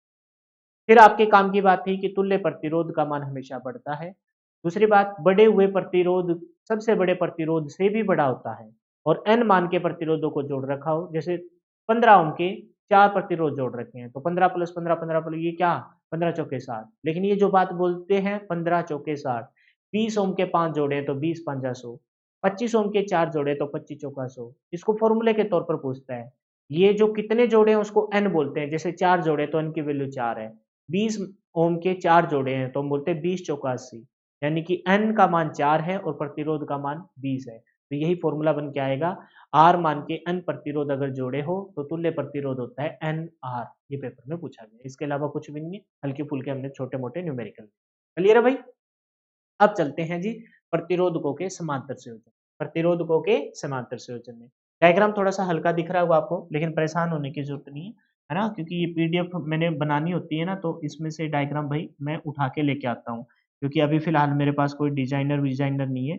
ये तो भाई मेरी खुद की मेहनत है ना एक एक चीज को आप अंदाजा नहीं लगा सकते इन चीज को बनाने के लिए ना मैं पूरा फोकस इन्हीं के ऊपर होता है भाई कोई भी ऐसी चीज नहीं चाहता मैं जिससे बच्चे का टाइम खराब हो प्लस में भाई उसको ये रियलाइज हो कि पता नहीं ये चीज लिखेंगे तो क्या पता कितना ही टाइम लग जाएगा आप जस्ट क्लास देखिए क्लास के बाद पीडीएफ को पढ़ लीजिए मैं विश्वास क्या पूरी श्योरिटी के साथ कहता हूँ कि भाई आपके सिलेक्शन को कोई नहीं रोक पाएगा शर्त यह है कि बस आपको मेहनत करनी है तो इन पीडीएफ को बनाने में ना मैंने पूरी मेहनत की है ताकि आपका टाइम बचे आप बस क्लास पे फोकस कीजिए इस पे फोकस कीजिए क्लास पे फोकस कीजिए कंटेंट पे फोकस कीजिए क्या चीज़ मैं बता रहा हूँ उसको समझने की कोशिश कीजिए बाकी चीज़ों को अवॉइड कीजिए लिखने विखने वाले रजिस्टर वजिस्टर बनाने का कोई मतलब नहीं है। जॉब लग जाओगे जिस दिन तुम पढ़ाने लगो ना तो मेरे से डायरेक्ट फ़ोन कर लेना, मैं तुमको कंटेंट दूँगा, कितना ही पढ़ा लेना। भर-भर के कंटेंट पढ़ाएँ, लेकिन अभी फ़िलहाल तुम इससे काम चलाओ, इसको पढ़िए, बार-बार पढ़िए। प्रतिरोधकों का समांतर क्रम का संयोजन। प्रतिरोधकों का समांतर क्रम में संयोजन कैसे होता है पढ़िए जरा। कहता है यदि 2 या 2 से अधिक, एक होता तो अंकित मान का मिल ही जाता। 2 या 2 से अधिक रेजिस्टेंसों को इस प्रकार से जोड़ा जाए, इस प्रकार से लगाया जाए कि उनके सभी आरंभिक सिरे, यानी कि ये सेकंड नंबर वाली डेफिनेशन पहले दे रखी है। उनके सभी आरंभिक सिरे, ये देखो सभी के आरंभिक सिरे, है ना? एक स्थान पर तथा सभी के अंतिम सिरे दूसरे स्थान पर, है ना? दूसरे स्थान पर मिले। ठीक है, ये हमने श्रेणी क्रम में दूसरी डेफिनेशन पढ़ी थी। प्रथम का अंतिम सिरा दूसरे के प्रथम सिरे से, दूसरे का अंतिम सिरा तीसरे के प्रथम सिरे से जुड़ा हो, वो हमने श्रेणी में पढ़ा। यहाँ इसने क्या बोला गोचू ने? सॉरी गोचू तो क्या कहेंगे, हो गए बस फ्लो में बोल दिया, क्योंकि ये भी किसी ने लिखा है अपने जैसे महान हस्ती ने। तो क्या कहता है कि दो दो 2 या 2 से अधिक प्रतिरोधकों को इस प्रकार से जोड़ा जाए कि प्रथम का सभी का प्रथम सिरा और सभी के अंतिम सिरे कॉमन जुड़े हों, ठीक है? एक ही स्थान पर जुड़े हों और इन सिरों से सप्लाई देने के लिए प्रयोग में लाए जाएँ। भई इन सिरों से यहाँ अगर पॉजिटिव है तो इनसे सप्लाई दी जाएगी और यहाँ से नेगेटिव विद्युत धारा इधर से वापस चलेगी, ठीक है? तब तक यहाँ धारा का मैंने अब तक और कोई ज़िक्र नहीं किया। इन दोनों सिरों को सप्लाई देने के लिए लिया जाए, तब इस तरह की व्यवस्था को रजिस्टरों को हम श्रेणी क्रम संयोजन में हमने देखा, एक के बाद एक, एक के बाद एक हमने अंतिम प्रथम कुछ इस प्रकार से लगा रखा था, पानी में। और यहाँ इसमें क्या बताया है? इसमें बताया गया है कि आप ले जाओ नीचे ही आऊँगा मैं। आप इसमें क्या बताया है कि सभी प्रतिरोधकों को इस प्रकार से लगाया है कि सभी के प्रथम सिरे और सभी के अंतिम सिरे एक-दूसरे से जुड़े हो, अभी और उनसे सप्लाई दी जाए। यहाँ से इनपुट दी जाएगी और यहाँ से आउटपुट लेंगे। ठीक है? अब सुनिए मेरी बात को, धारा का अब तक मैंने कोई ज़िक्र नहीं किया। वापिस जाएँगे उस पे और वही डायग्राम यहाँ भी दे रखा है। तो कह रहे हैं समांतर क्रम संयोजन में 2 या 2 से अधिक प्रतिरोधकों को ऐसा संयोजित किया जाता है कि इसमें प्रत्येक प्रतिरोध के आर-पार के विभवांतर का मान समान हो। वहाँ क्या था कि वहाँ श्रेणी क्रम के संयोजन में प्रतिरोधकों को इस प्रकार से लगाया जाए कि विद्युत धारा को बहने के लिए सिर्फ एक ही मार्ग मिले। क्या बोलता है कि समांतर क्रम संयोजन में प्रतिरोधकों को कुछ इस प्रकार से लगाया जाए कि प्रत्येक प्रतिरोध के आर-पार मतलब धारा जब गुजरे, तो वहाँ से विभवांतर वोल्टेज ड्रॉप समान हो। वोल्टेज ड्रॉप क्या हो? समान हो। यानी कि यहाँ का जो वोल्टेज है, यहाँ मान लेते हैं वोल्टेज जो भी ड्रॉप हुआ, यहाँ जो वोल्टेज ड्रॉप हुआ, यहाँ जो वोल्टेज ड्रॉप हुआ, ये वोल्टेज ड्रॉप सब जगह क्या हो? समान हो, सब जगह समान हो। किसके समान हो? इसी सप्लाई वोल्टेज V है तो यहाँ पर VB, ये अगर 220 वोल्ट है तो 220, 220, 200, यानी वहाँ काम की बात अब निकल के आई, वहाँ हमने देखा कि क्या समान हो? धारा के बहने के लिए एक ही मार्ग हो, विद्युत धारा का मान समान हो। यहाँ पर प्रत्येक प्रतिरोधक के अक्रॉस आर-पार विभव का मान समान हो, यानी कि श्रेणी में विद्युत धारा का मान समान होता है और समांतर में विभव यानी कि विभवांतर वोल्टेज का मान समान। समांतर क्रम संयोजन में 2 या 2 से अधिक प्रतिरोधकों को ऐसा संयोजन है जिसमें प्रत्येक प्रतिरोधक के आर-पार के विभवांतर का मान क्या हो? समान हो, वोल्टेज आपका समान हो। इस संयोजन में धारा का मान समान नहीं होता। वहाँ धारा का मान समान होता है, जिसको पढ़ चुके हैं, तो यहाँ हमने पढ़ा कि यहाँ धारा का मान समान नहीं होता। ठीक है? कुल धारा का मान प्रत्येक प्रतिरोध में प्रभाव, अच्छा ध्यान समझिए इस बात को, मेरे बताने की ज़रूरत नहीं है, इतना तुम समझते ही हो। वहाँ धारा का मान समान था, तो धारा के साथ कोई छेड़खानी नहीं की। हमने वोल्टेज को पकड़ा। ओम्स के नियम के अनुसार Vt इज़ इक्वल टू, पहले तुमने देखा Vt is equal to V1 plus V2 plus V3, क्योंकि धारा तो समान थी। यहाँ विभव समान है, प्रतिरोधकों के आर-पार वोल्टेज ड्रॉप है वो समान है, वोल्टेज का मान समान है। किसका मान अलग-अलग है? धारा का, तो धारा को पकड़ेंगे। IT टोटल धारा, कुल धारा, IT टोटल जो आपकी धारा होगी, टोटल जो वो आपकी धारा होगी वो किसके बराबर होगी? I1 plus I2 plus I3। एक काम की बात बताऊँ, अब मैं यहाँ तुमको बहुत सारा कुछ सिखाने जा रहा हूँ, लेकिन तुमको यहाँ जितना भी मैं लिखूँगा उसमें से लास्ट वाले पॉइंट पे जाके ध्यान देना है, और लास्ट वाला पॉइंट यहाँ लिखा नहीं है लेकिन लिख देता हूँ 1/RT is equal to 1/r1 plus 1/r2, है ना, और 3 है तो 1/r3। बस तुमको ये याद रखना है। श्रेणी में सीधे सीधे जोड़ दिए r1 plus r2 plus r3, समांतर में बटा में जोड़ने 1/rt equal to 1/r1 plus 1/r2 plus 1/r। बस इतना सा ध्यान रखना और कुछ भी नहीं। ठीक है, लेकिन यहाँ सिखाना मेरा फर्ज है, सिखाऊंगा भी और तुमको समझ में भी आएगा। ऐसे नहीं कि फालतू की बकवास की जाएगी, समझाऊंगा और समझ में भी आएगा। तो कुल धारा का मान, कुल जो धारा होगी वो प्रत्येक प्रतिरोध में से प्रभावित धारा, पिछला डायग्राम ध्यान से देखो, यहाँ हमने क्या देखा था, यहाँ जो धारा प्रभावित, यहाँ से आई धारा आई, यहाँ से क्या धारा आई जी, यहाँ से धारा आने लगी आई, कौन सी धारा आई, आई धारा आई। वो आई धारा, यहाँ से जो आई धारा आई है, वो आई धारा 3 ब्रांचों में डिवाइड हो गई, यहाँ से I1 चली गई, यहाँ से आपकी I2 चली गई और यहाँ से आपकी I3 चली गई। तो यहाँ से जब I1 धारा है, यहाँ से जो I1 धारा है गुजरेगी, विभव तो समान है, V का मान तो समान है, तो यहाँ I1 गुजर के यहाँ से वापस I1 आएगी, यहाँ से I2 आएगी, यहाँ से I3 आएगी। I1 I2 I3 सब जुड़ के फिर से क्या बना देगी, सब जुड़ के फिर से I बना देगी। यानी कि जिस प्रकार से वहाँ वोल्टेज अलग अलग था, यहाँ आपकी धारा अलग अलग है, तो टोटल धारा, वहाँ वोल्टेज अलग अलग था तो टोटल वोल्टेज लिया था, यहाँ धारा अलग अलग है तो हम टोटल धारा लेंगे। यानी कि आई टी टोटल आपकी विद्युत धारा किसके बराबर होगी, I1 प्लस I2 प्लस, बोलिए जरा, I1 plus I2 plus I3 के बराबर होगी। और इसी से हम फाइनली उस फॉर्मूले पे जाएंगे जो थोड़ी देर बाद मैंने बताना है। कुल धारा का मान प्रत्येक प्रतिरोध में से प्रभावित होने वाली विद्युत धारा के बीजगणितीय योग के क्या होगा, बराबर होगा। अब देखिए ओम के नियम के अनुसार, ओम के नियम के अनुसार हम क्या जानते हैं, आई ओम का नियम हमने पढ़ा था, ये रहा।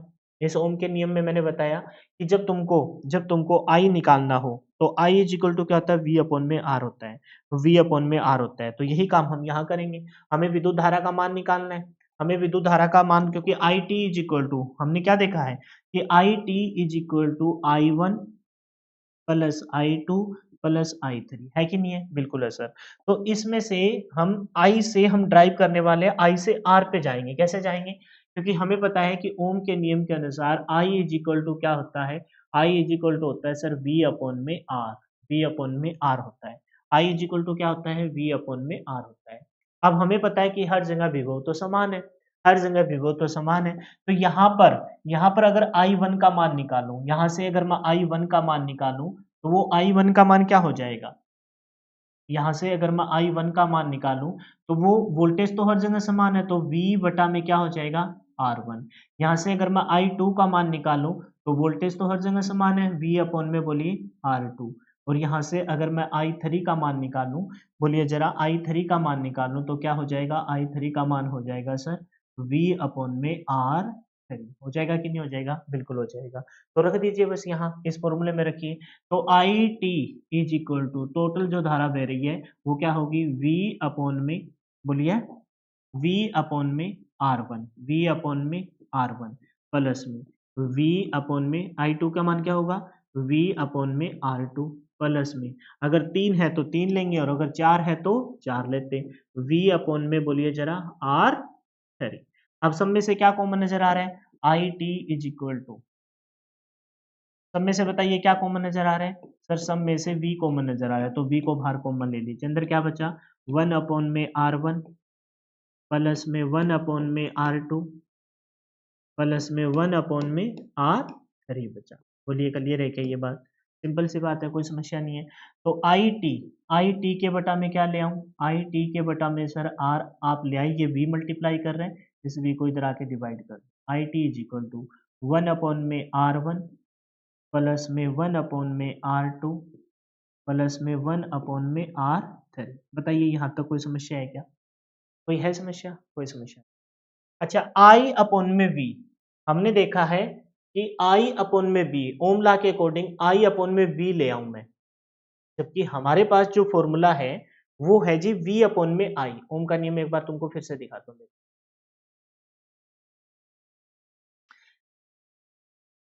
R इज इक्वल टू क्या होता है, V अपॉन में I होता है। R इज इक्वल टू क्या होता है, V अपॉन में I। समझ रहे हो क्या इस बात, आई इज इक्वल टू क्या होता है, आई इज इक्वल टू होता है V अपॉन में R, R is equal to होता है V अपॉन में I। ठीक है, एक काम करते हैं, अगर तुमको ऐसे ये बात समझ में ना आई हो ना तो इसको पलट दो एक बार, ये तुमको दिखाई दिया आई टी अपॉन में वी, सही है। हमको पता है कि आर इज इक्वल टू होता है वी अपॉन में आई, जबकि यहाँ तो है आई अपॉन में वी, आई अपॉन में वी है, इसको पलट दो, ये इधर से पलटेगा तो इधर से भी पलट जाएगा। पलट के दिखाऊं, ये स्टेप तो रखने दूं, आप इसको पलट, अच्छा नहीं तो एक काम करो, इसको वन अपॉन में लिख लो।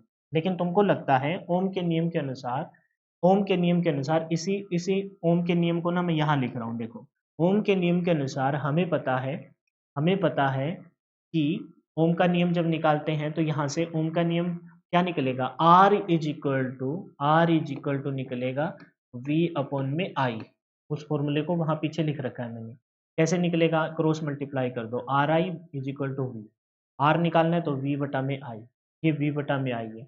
लेकिन ध्यानपूर्वक देखिए, यहाँ तो दे रखा है आपका क्या, आई अपॉन में वी, आई अपॉन में वी, तो इसको पलट दिया जाए, पलटेंगे तो बताइए जरा क्या आएगा, ये आएगा वी अपॉन में बोलिए आई टी, वी अपॉन में आई टी टोटल जो करंट है is equal to one upon में आर था, वन अपॉन जो आर था तो उसको क्या बोलेंगे, R one plus R two plus R three. लेकिन एक बात बताऊं, ये रॉन्ग स्टेप हो जाता है, ये स्टेप रॉन्ग हो जाएगा क्योंकि वो तो श्रेणी क्रम में चला जाएगा। तो बेस्ट क्या है सर, बेस्ट यही है कि आप इसे जिस फॉर्म में लिख रखा है उसी फॉर्म में लिखिए। इसको मैं एक बार फिर से यहाँ से एक्सप्लेन करता हूँ, आपको और अच्छे से समझ आएगा। हमने देखा कि यहाँ v जो मल्टीप्लाई कर रहे हैं, इसको इधर आके क्या करेंगे, डिवाइड करेंगे। I T is equal to क्या बोला जाएगा, I T is equal to बोला जाएगा v, I T is equal to V, तो इज इक्वल टू क्या है, वन अपॉन में आर वन, वन अपॉन में आर टू, वन अपॉन में आर टू प्लस में वन अपॉन में आर थ्री। आपने पलटा क्यों नहीं सर, क्योंकि देखो ये वन अपॉन में वन अपॉन में वन अपॉन में, तो इसको ही इन सबको पलटा जाए इसके, अच्छा तो इसी को हमें पता है आर इज इक्वल टू क्या होता है, वी अपॉन में आई, जबकि वहां क्या है आई अपॉन में वी। तो इसकी जगह में क्या लिख सकता हूं, अगर ये वी अपॉन में आई होता तो आर होता, लेकिन ये आई अपॉन में वी है, तो उसी बात को ऐसे लिख दिया जाए, कैसे, उस बात को ऐसे लिख दिया जाए कि वन अपॉन में आर टी टोटल रेजिस्टेंस आपका बराबर निकलेगा वन अपॉन में आर वन प्लस में वन अपॉन में आर टू, दो है तो दो और तीन है तो तीन, वैसे दो के लिए हमने एक अलग से भी फॉर्मूला बना रखा है, ठीक है। ये बन गया आपका टोटल। अब ये पीछे का तुमको कुछ समझ में आया है तो ठीक है, नहीं आया तो इसको डायरेक्ट याद करेंगे कि टोटल रेजिस्टेंस, थोड़ी देर पहले भी मैंने बताया था कि इसी को याद रखना है कि वन अपॉन में R T is equal to R one, one upon में आर वन, वन अपॉन में आर टू, वन अपॉन में आर थ्री। समझे क्यों ऐसा करना पड़ा, क्योंकि यहाँ आपके विद्युत धारा का मान क्या है जी, विद्युत धारा का मान अलग अलग है, जबकि वहां विद्युत धारा का मान समान था, तो वहां पर VT लिखा था, VT is equal to V1 plus V2 plus V3। यहाँ धारा का मान अलग अलग है तो IT is equal to I1 plus I2 I। Clear है भाई, कॉन्सेप्ट क्लियर हुआ। तो हमने देखा कि श्रेणी क्रम में प्रतिरोध निकाला जाता है RT is equal to R1 plus R2 plus R3, समांतर क्रम में प्रतिरोध निकाला जाता है वन अपॉन में R1। लिखो एक बार, देखो अगले पेज पे क्या है, विशेषताएं आ जाएगी, लेकिन इस बात को लिखते हैं। आप बताइए श्रेणी क्रम में बताइए, श्रेणी क्रम संयोजन में आर टी टोटल प्रतिरोध क्या था, R1 plus R2 plus R3 था, ठीक है। समांतर क्रम में, कौन से क्रम में, समांतर क्रम में प्रतिरोध क्या होगा, प्रतिरोध होगा जी वन अपॉन में आर टी, टोटल प्रतिरोध वन अपॉन में R T is equal to one upon R one plus one upon में आर टू प्लस में one upon R three. Sir फिर इससे वैल्यू कैसे निकालेंगे, सब कुछ निकलाएंगे भाई, टेंशन क्यों ले रहे हो, हमें ना इधर। अच्छा इसमें क्या, किसका मान समान होता है, धारा का मान समान होता है, तो किसको उठाया हमने, वोल्टेज को उठाया और इससे फॉर्मूला ड्राइव किया V1 plus V2 plus V3, इससे फॉर्मूला ड्राइव किया। यहाँ किसका मान समान है, यहाँ विभव का मान समान है, विभव का मान समान है तो हमने फिर धारा को उठाया क्योंकि धारा अलग अलग है, I1 प्लस में बोलिए I2 प्लस में बोलिए I3। बहुत को समझे कि नहीं समझे, यहाँ से ये वाला फॉर्मूला बना, वहां से ये वाला, क्लियर है। अब कुछ प्रॉपर्टी देखते हैं फिर समांतर क्रम को निपटा देते हैं, समांतर क्रम को अच्छे से बताइए। समांतर क्रम संयोजन की कुछ विशेषताएं, श्रेणी क्रम की संयोजन की विशेषता में सबसे पहले हमने पॉइंट क्या उठाया था कि तुल्य प्रतिरोध सबका जोड़ होता है, तो यदि n प्रतिरोधों को समांतर क्रम में जोड़ा जाए तो तुल्य प्रतिरोध, फॉर्मूला ही लिखने के लिए कह रहा है और कोई नई बात नहीं कह रहा, कि जो तुल्य प्रतिरोध है 1 में आर टी है, उसका मान क्या होगा, उसका मान होगा 1/R1 प्लस में 1/R2 प्लस में 1/R3, ये होगा तुल्य प्रतिरोध। 3 है तो 3 और 4 है तो 4। अब फायदा क्या हुआ इसका, ये तो हमें पता ही है। इस लाइन को हमें प्रूफ करना है, समांतर क्रम में तुल्य प्रतिरोध हमेशा घटता है। और फिर इससे रिलेटेड पूछा क्या जाता है, इससे रिलेटेड ये पूछा जाता है, शायद मैंने वो बात यहाँ, कोई बात नहीं, लेकिन मैं लास्ट में लिख के जाऊंगा, टेंशन मत। तो फिर इसका फायदा क्या हुआ, फायदा ये हुआ कि यहाँ से हम एक न्यूमेरिकल उठा लेते हैं। जैसे हमने कहा कि भाई ये 10 ओम का है, ये 12 ओम का है और ये 15 ओम का है। ये 10 ओम का, 12 ओम का, 15 ओम का है।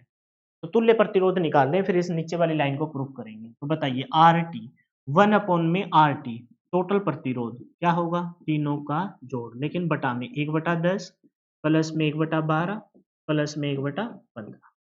समझ में आया? आप बताइए तुल्य प्रतिरोध निकाल रहे हैं 1/R T is equal to, LCM बोले 10, 12, 15 का। ऐसा नंबर जो तीनों से कट जाए तो 60 रहेगा, एलसीएम तो 60 आएगा भाई। 30 तो बात बनेगी नहीं, क्योंकि 10 दिया 30, 15 दूनी 30, लेकिन 12 के पहाड़े में नहीं आता। तो एलसीएम कितना आ गया, एलसीएम आ गया 60। तो बोलिए 10 छीका 60, 12 पंजे 60 और 15 चौका 60। हो सकता है कटे ना, लेकिन अपने को सीखना है जस्ट। तो 10, 6 4 10 और 5 15, 15 बटा में 60। लेकिन एक बात ध्यान से देखिए, ये है 1/R T is equal to 15/60 और हमें कुल प्रतिरोध निकालना है। तो कुल प्रतिरोध निकालेंगे क्या, आर टी का मान। तो आर टी का मान इसको पलट दिया तो ये भी पलटा जाएगा। तो 60/15, 60 को 15 से भाग करेंगे तो कितना आ जाएगा, तुल्य प्रतिरोध आ जाएगा जी आर टी, टोटल रेजिस्टेंस है वो कितना आ जाएगा, 15 चौके 60, 4 ओम। अब इस लाइन को पढ़िए, नीचे वाली लाइन जो पेपर में पूछी जाती है। न्यूमेरिकल भी सोल्व कर लिया और जो पेपर में पूछा जाता है वो भी देख लिया। समांतर क्रम में तुल्य प्रतिरोध हमेशा घटता है, श्रेणी क्रम में तुल्य प्रतिरोध हमेशा बढ़ता है। श्रेणी क्रम में तुल्य प्रतिरोध हमेशा बढ़ता है, श्रेणी क्रम में तुल्य प्रतिरोध हमेशा बढ़ता है। हमने देखा 5, 10, 12 तुल्य प्रतिरोध बढ़ा, कितना आ गया था, 27 ओम। जबकि श्रेणी क्रम की बजाय समांतर क्रम में देखा तो तुल्य प्रतिरोध हमेशा घटता है, क्योंकि बटा में है, बटा में तो लास्ट में पलटा जाएगा। तो तुल्य प्रतिरोध हमेशा घटता है। और बताऊं, सबसे छोटे प्रतिरोध से भी छोटा होता है। ये वाली बात लिखने भूल गया, यहाँ लिखनी थी मेरे को लास्ट में, लेकिन घबराना मत, मैं लिख के जाऊंगा। सबसे छोटे प्रतिरोध से भी क्या होता है, छोटा होता है। आप बताइए सबसे छोटा प्रतिरोध क्या है, सबसे छोटा प्रतिरोध है 10 और फाइनल आंसर कितना आया, 4 ओम। 40 मत समझ लेना इसे। तुल्य प्रतिरोध जब निकाला जाता है ना, तो सबसे छोटे प्रतिरोध से भी क्या होता है भाई, सबसे छोटे प्रतिरोध से भी छोटा होता है। सबसे छोटे प्रतिरोध से भी क्या होता है, छोटा। क्लियर है? ये पहली विशेषता थी, ये पहली विशेषता, और दूसरी विशेषता क्लियर होगी। यदि आर मान के n प्रतिरोधों को समांतर क्रम में जोड़ा जाए, आर मान के n प्रतिरोधों को श्रेणी क्रम में जोड़ा था, तो तुल्य प्रतिरोध क्या आया था, R T is equal to N R आया था।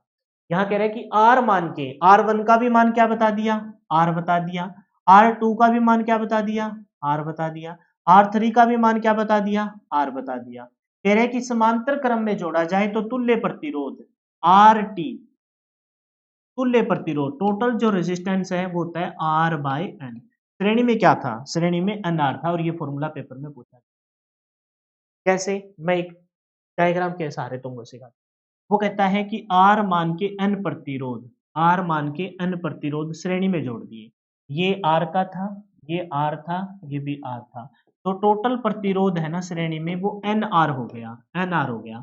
जैसे हमने कहा ये 5 ओम का है, ये 5 ओम का है, ये 5 ओम का है। तो इस फॉर्मूले को बस पेपर में पूछा गया, जबकि हमें पता है 3 प्रतिरोध है, प्रत्येक का मान 5 है, तो तुल्य प्रतिरोध कितना हो गया, 15 ओम हो गया। ये बात ऐसे बताई, ठीक है, ये बात ऐसे बताई थी श्रेणी क्रम में। जबकि समांतर क्रम में क्या बताया इस बात को, समांतर क्रम में बताया कि भाई तुम आर मान के अन प्रतिरोधों को, आर मान के अन प्रतिरोधों को किस में जोड़ दो, थोड़ा सा ऊपर, आर मान के अन प्रतिरोधों को समांतर में जोड़ दो। जैसे ये पहला है, ये दूसरा है, और ये तुम्हारा तीसरा है। इन सबको किस में जोड़ दो, समांतर में जोड़ दो कोई एक पॉइंट से।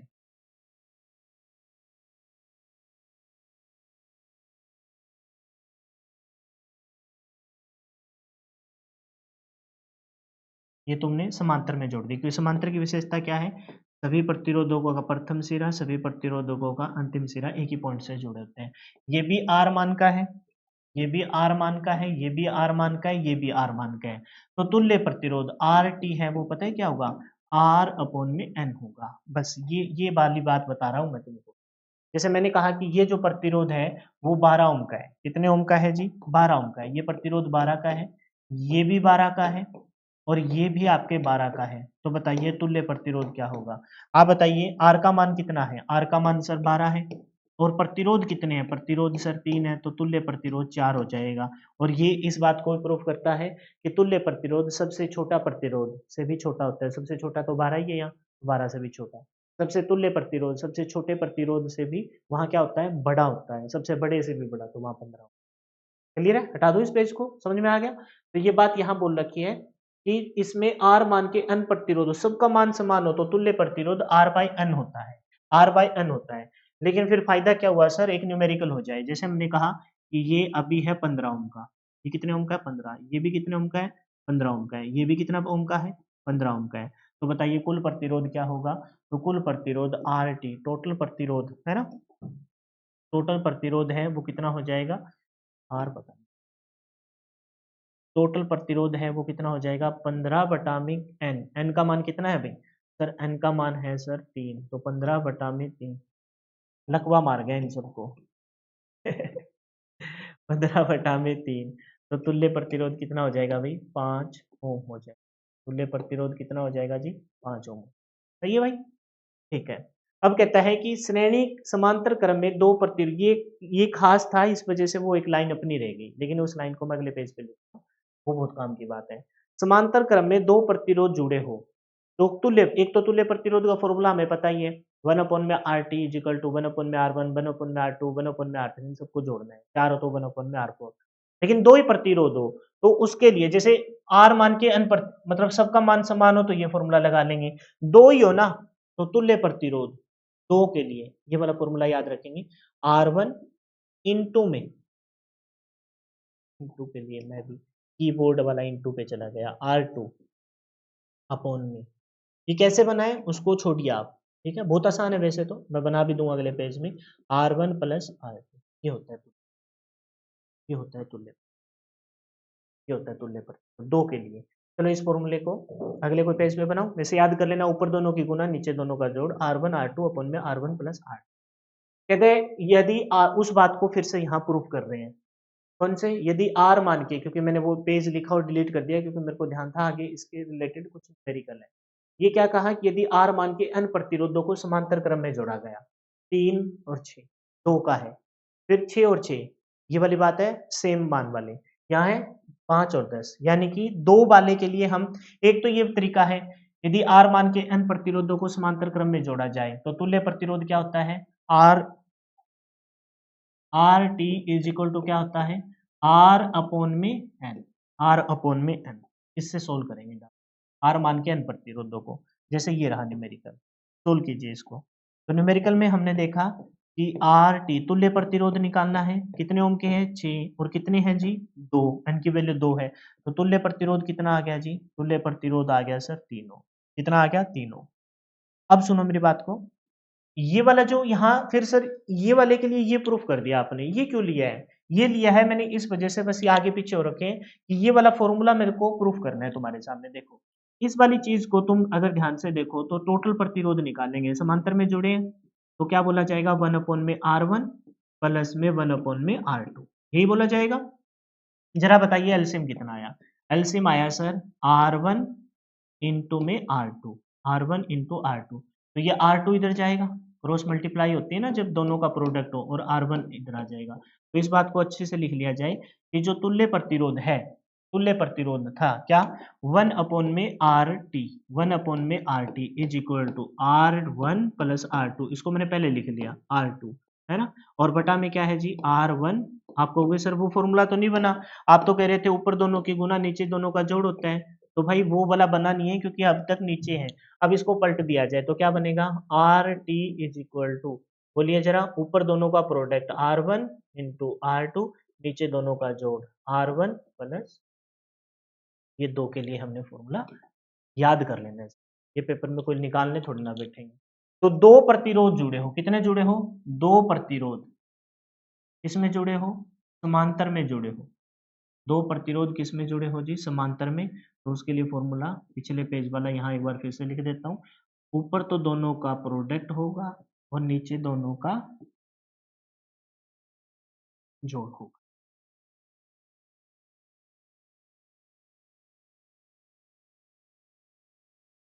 ऊपर तो क्या होगा? दोनों का प्रोडक्ट,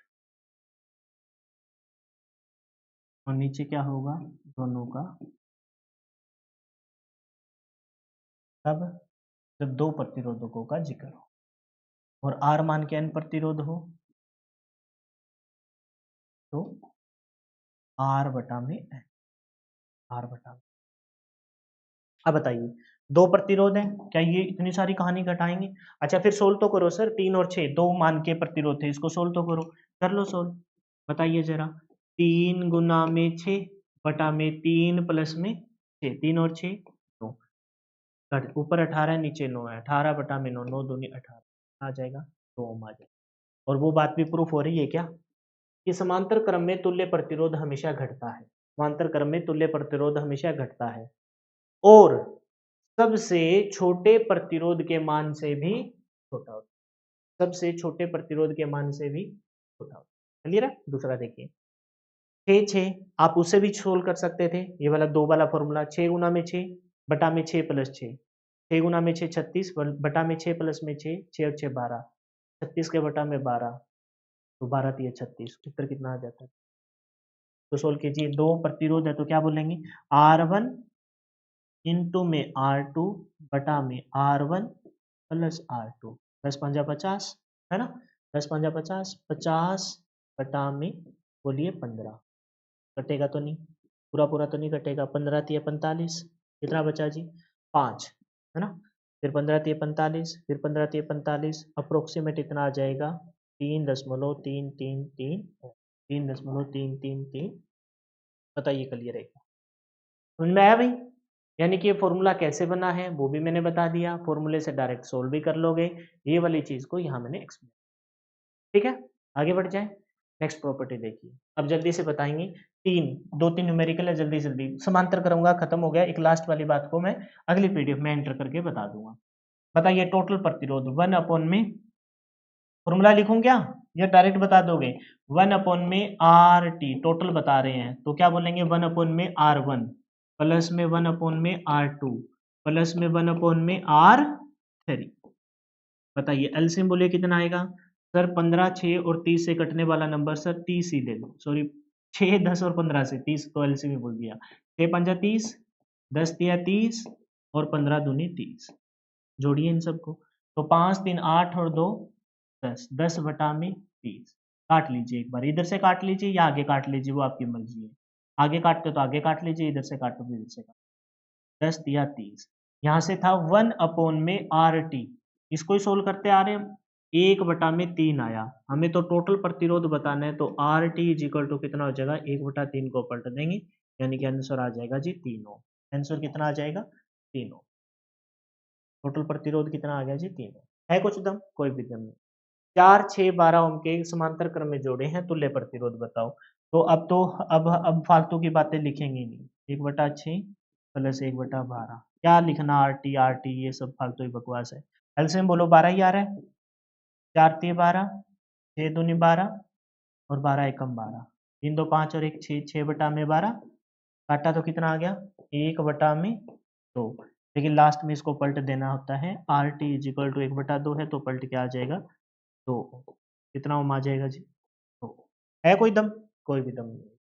क्लियर है? लास्ट बट नॉट लीस्ट, 50 ओम के 50 ओम तथा 100 ओम प्रतिरोध वाले दो प्रतिरोधकों को समांतर क्रम में 220। क्या डायग्राम बनाएंगे? क्या जरूरत है डायग्राम की? कुल प्रतिरोध बताओ।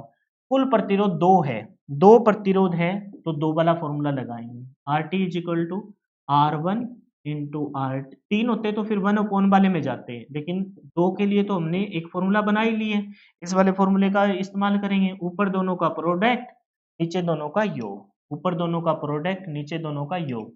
तो 50 गुना में 100 बटा में 50 प्लस में 100, 50 प्लस में 100, 50 गुना में 100, ऊपर लिखे रखो उसे 50। मल्टीप्लाई करने की जरूरत नहीं है क्योंकि पूरा पूरा तो कटने वाला है नहीं। ठीक है, नीचे देखो दोनों को जोड़ दो, कितना आ गया 150। तो बताइए 50 दिया 150, 100/3। तो धारा का मान अगर तुम लिखना चाहो तो लिखना 100/3 कितना आ जाएगा 33.33 एम्पियर। एम्पियर। लेकिन अगर तुमको आगे वैल्यू निकालनी है तो 100/3 का इस्तेमाल करो, 100/3 का इस्तेमाल। हमसे पूछा है कुल प्रतिरोध बताओ, तो अरे एम्पियर में लिख दिया, कुल प्रतिरोध कितना आ जाएगा? कुल प्रतिरोध आ जाएगा जी कितना, मेरे को लगा मैंने विद्युत धारा नहीं कुल प्रतिरोध कितना आ जाएगा 33.333 ओम प्रतिरोध। ठीक है, ओम का प्रतिरोध आ जाएगा। लेकिन हमें बतानी है प्रभावित होने वाली विद्युत धारा, आई का मान बताना है। तो आई क्या है, आई इज इक्वल टू क्या होगा V अपॉन में R, V अपॉन में R, प्रभावित होने वाली विद्युत धारा बतानी है। आप बताइए वोल्टेज कितना है, वोल्टेज है जी 220, 220।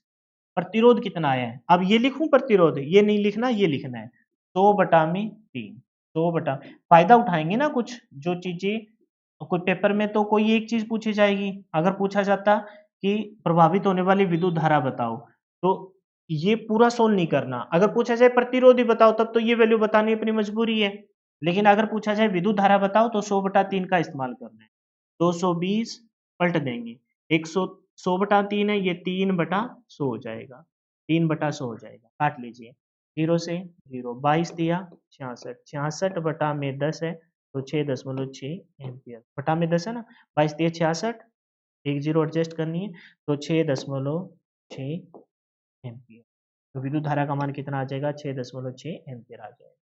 प्रत्येक प्रतिरोध की विद्युत धारा बताओ, प्रत्येक प्रतिरोध की, ये कुल की बता दी, प्रत्येक की बतानी है। सबसे पहले R1 की बताएंगे, R1 इज इक्वल टू क्या बोलेंगे V अपॉन में R का मान निकालना है तो V I R is equal to V upon में I। तो V तो हर जगह समान है, यहाँ I1 का मान ले लेंगे, I1 का मान ले लिया जाएगा। बोलिए तो V का मान बताइए कितना है, वोल्टेज का मान बताइए 220 वोल्ट, 220 वोल्ट अपॉन में I1 का मान बताइए 100 में I1 का मान बताइए 6.66, 6.66, पॉइंट हटा के ऊपर लिख लूं, पॉइंट हटाएंगे तो ऊपर। बोलिए समझ में आ रहा है क्या, क्योंकि वहां V अपॉन में R था, R का मान लिया था, अब है जी V अपॉन में I1, I1 का मान, रुकिए भाई, प्रत्येक प्रतिरोध की विद्युत धारा बताइए, I1 और I2 अलग अलग निकालने पड़ेंगे। ठीक है, मैं भी करवा देता इसे, क्या है यार, पता नहीं कहाँ खोए हुए थे, ध्यान से देखा नहीं। विद्युत धारा का मान निकालना है, अब ऑनलाइन पढ़ रहे होते तो तुम्हारा भी कसूर नहीं है, तुम बता देते मेरे को। विद्युत धारा I1 का मान निकालेंगे, पहले प्रतिरोध कौन सा है, पहले प्रतिरोध R1 है, विभुत का मान तो समान रहता है, I इज इक्वल टू क्या होता है V अपॉन में, बोलिए V अपॉन में R1 होगा, V अपॉन में R1 होगा, तो V का मान तो हर जगह समान है, कितना है जी 200, समांतर में विभव तो समान होता है, अपॉन में R1, प्रतिरोध बताइए कितना है 50 ओम का है, कितना है जी 50 ओम का है, जीरो से जीरो कैंसिल, 5 चौके 20, बोलिए जीरो से जीरो कैंसिल, 5 चौके 20, 2 बचा और 5 चौके 20, यानी कितना एम्पियर आ जाएगा, ये आ जाएगी 4.4 एम्पियर। तो धारा का मान कितना आ गया जी 4.4 एम्पियर। दूसरी बताइए I2 का मान बताएंगे, I2 का मान बताएंगे तो क्या आएगा V अपॉन में, बोलिए जरा I2 का मान बता रहे हैं तो हम बोलेंगे V, वोल्टेज तो हर जगह समान होता है, V अपॉन में R2, V अपॉन में R2 होता है कि नहीं होता, बिल्कुल होता है। बोलिए वोल्टेज बोलिए कितना है, वोल्टेज है जी 220 वोल्ट, 220 वोल्ट, 220 के बटा में R2 का मान बोलिए कितना है 100, जीरो से जीरो कट गई, 22/10 मतलब 2.2 एम्पीयर, 2.2। बताइए क्लियर है क्या, कहानी क्लियर हो गई श्रेणी और समांतर के अच्छे से।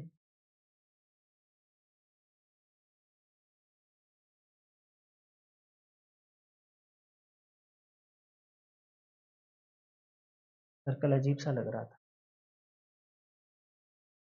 हाँ हाँ, बोलिए तो तुल्य प्रतिरोध 2 के लिए है तो फॉर्मूला लगाएंगे,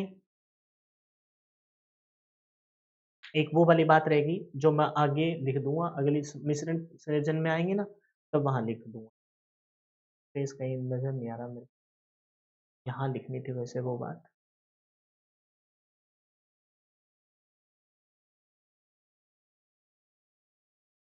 क्या लिखते, प्रॉपर्टी नंबर 5, समांतर क्रम में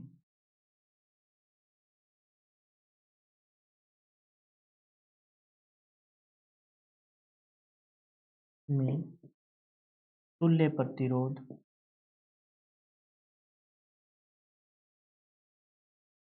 प्रतिरोध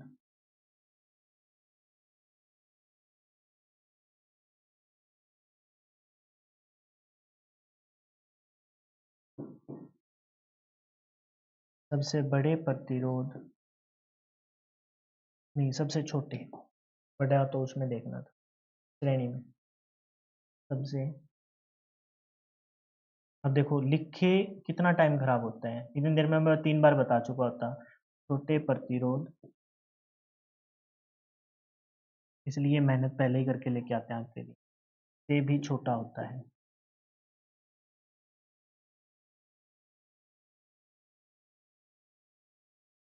और मेरी चाय कब की ठंडी हो गई, मेरे को लगा मैं जल्दी पूरा कर दूं। सबसे छोटा होता है, जैसे जैसे समांतर में जुड़े हो 2 ओम का, 3 ओम का, ये 2 जुड़े हैं, ठीक है, 2 ओम का और 3 ओम का।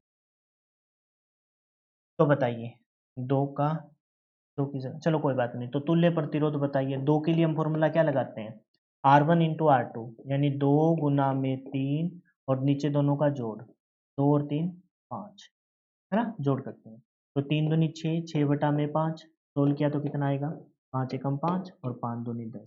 बताइए सबसे छोटे प्रतिरोध से भी छोटा आया कि नहीं आया, सबसे छोटा प्रतिरोध कितना है, सबसे छोटा प्रतिरोध 2 है, 3 होते तो भी यही बात बनती, 3 के लिए भी देख लो ये प्रूफ कर रखा है यहाँ, 3 के लिए कहाँ प्रूफ कर रखा है, 3 के लिए ये रहा न्यूमेरिकल, सबसे छोटा प्रतिरोध 6 ओम है, तो सबसे छोटे से भी छोटा आया 3 ओम आ गया, समझ गए, यानी कि श्रेणी में तुल्य प्रतिरोध सबसे बड़े प्रतिरोध से भी बड़ा आता है, और श्रेणी में तुल्य प्रतिरोध सबसे बड़े प्रतिरोध से भी बड़ा आता है, और समांतर प्रतिरोध में प्रतिरोध सबसे छोटे प्रतिरोध से भी छोटा, ठीक है।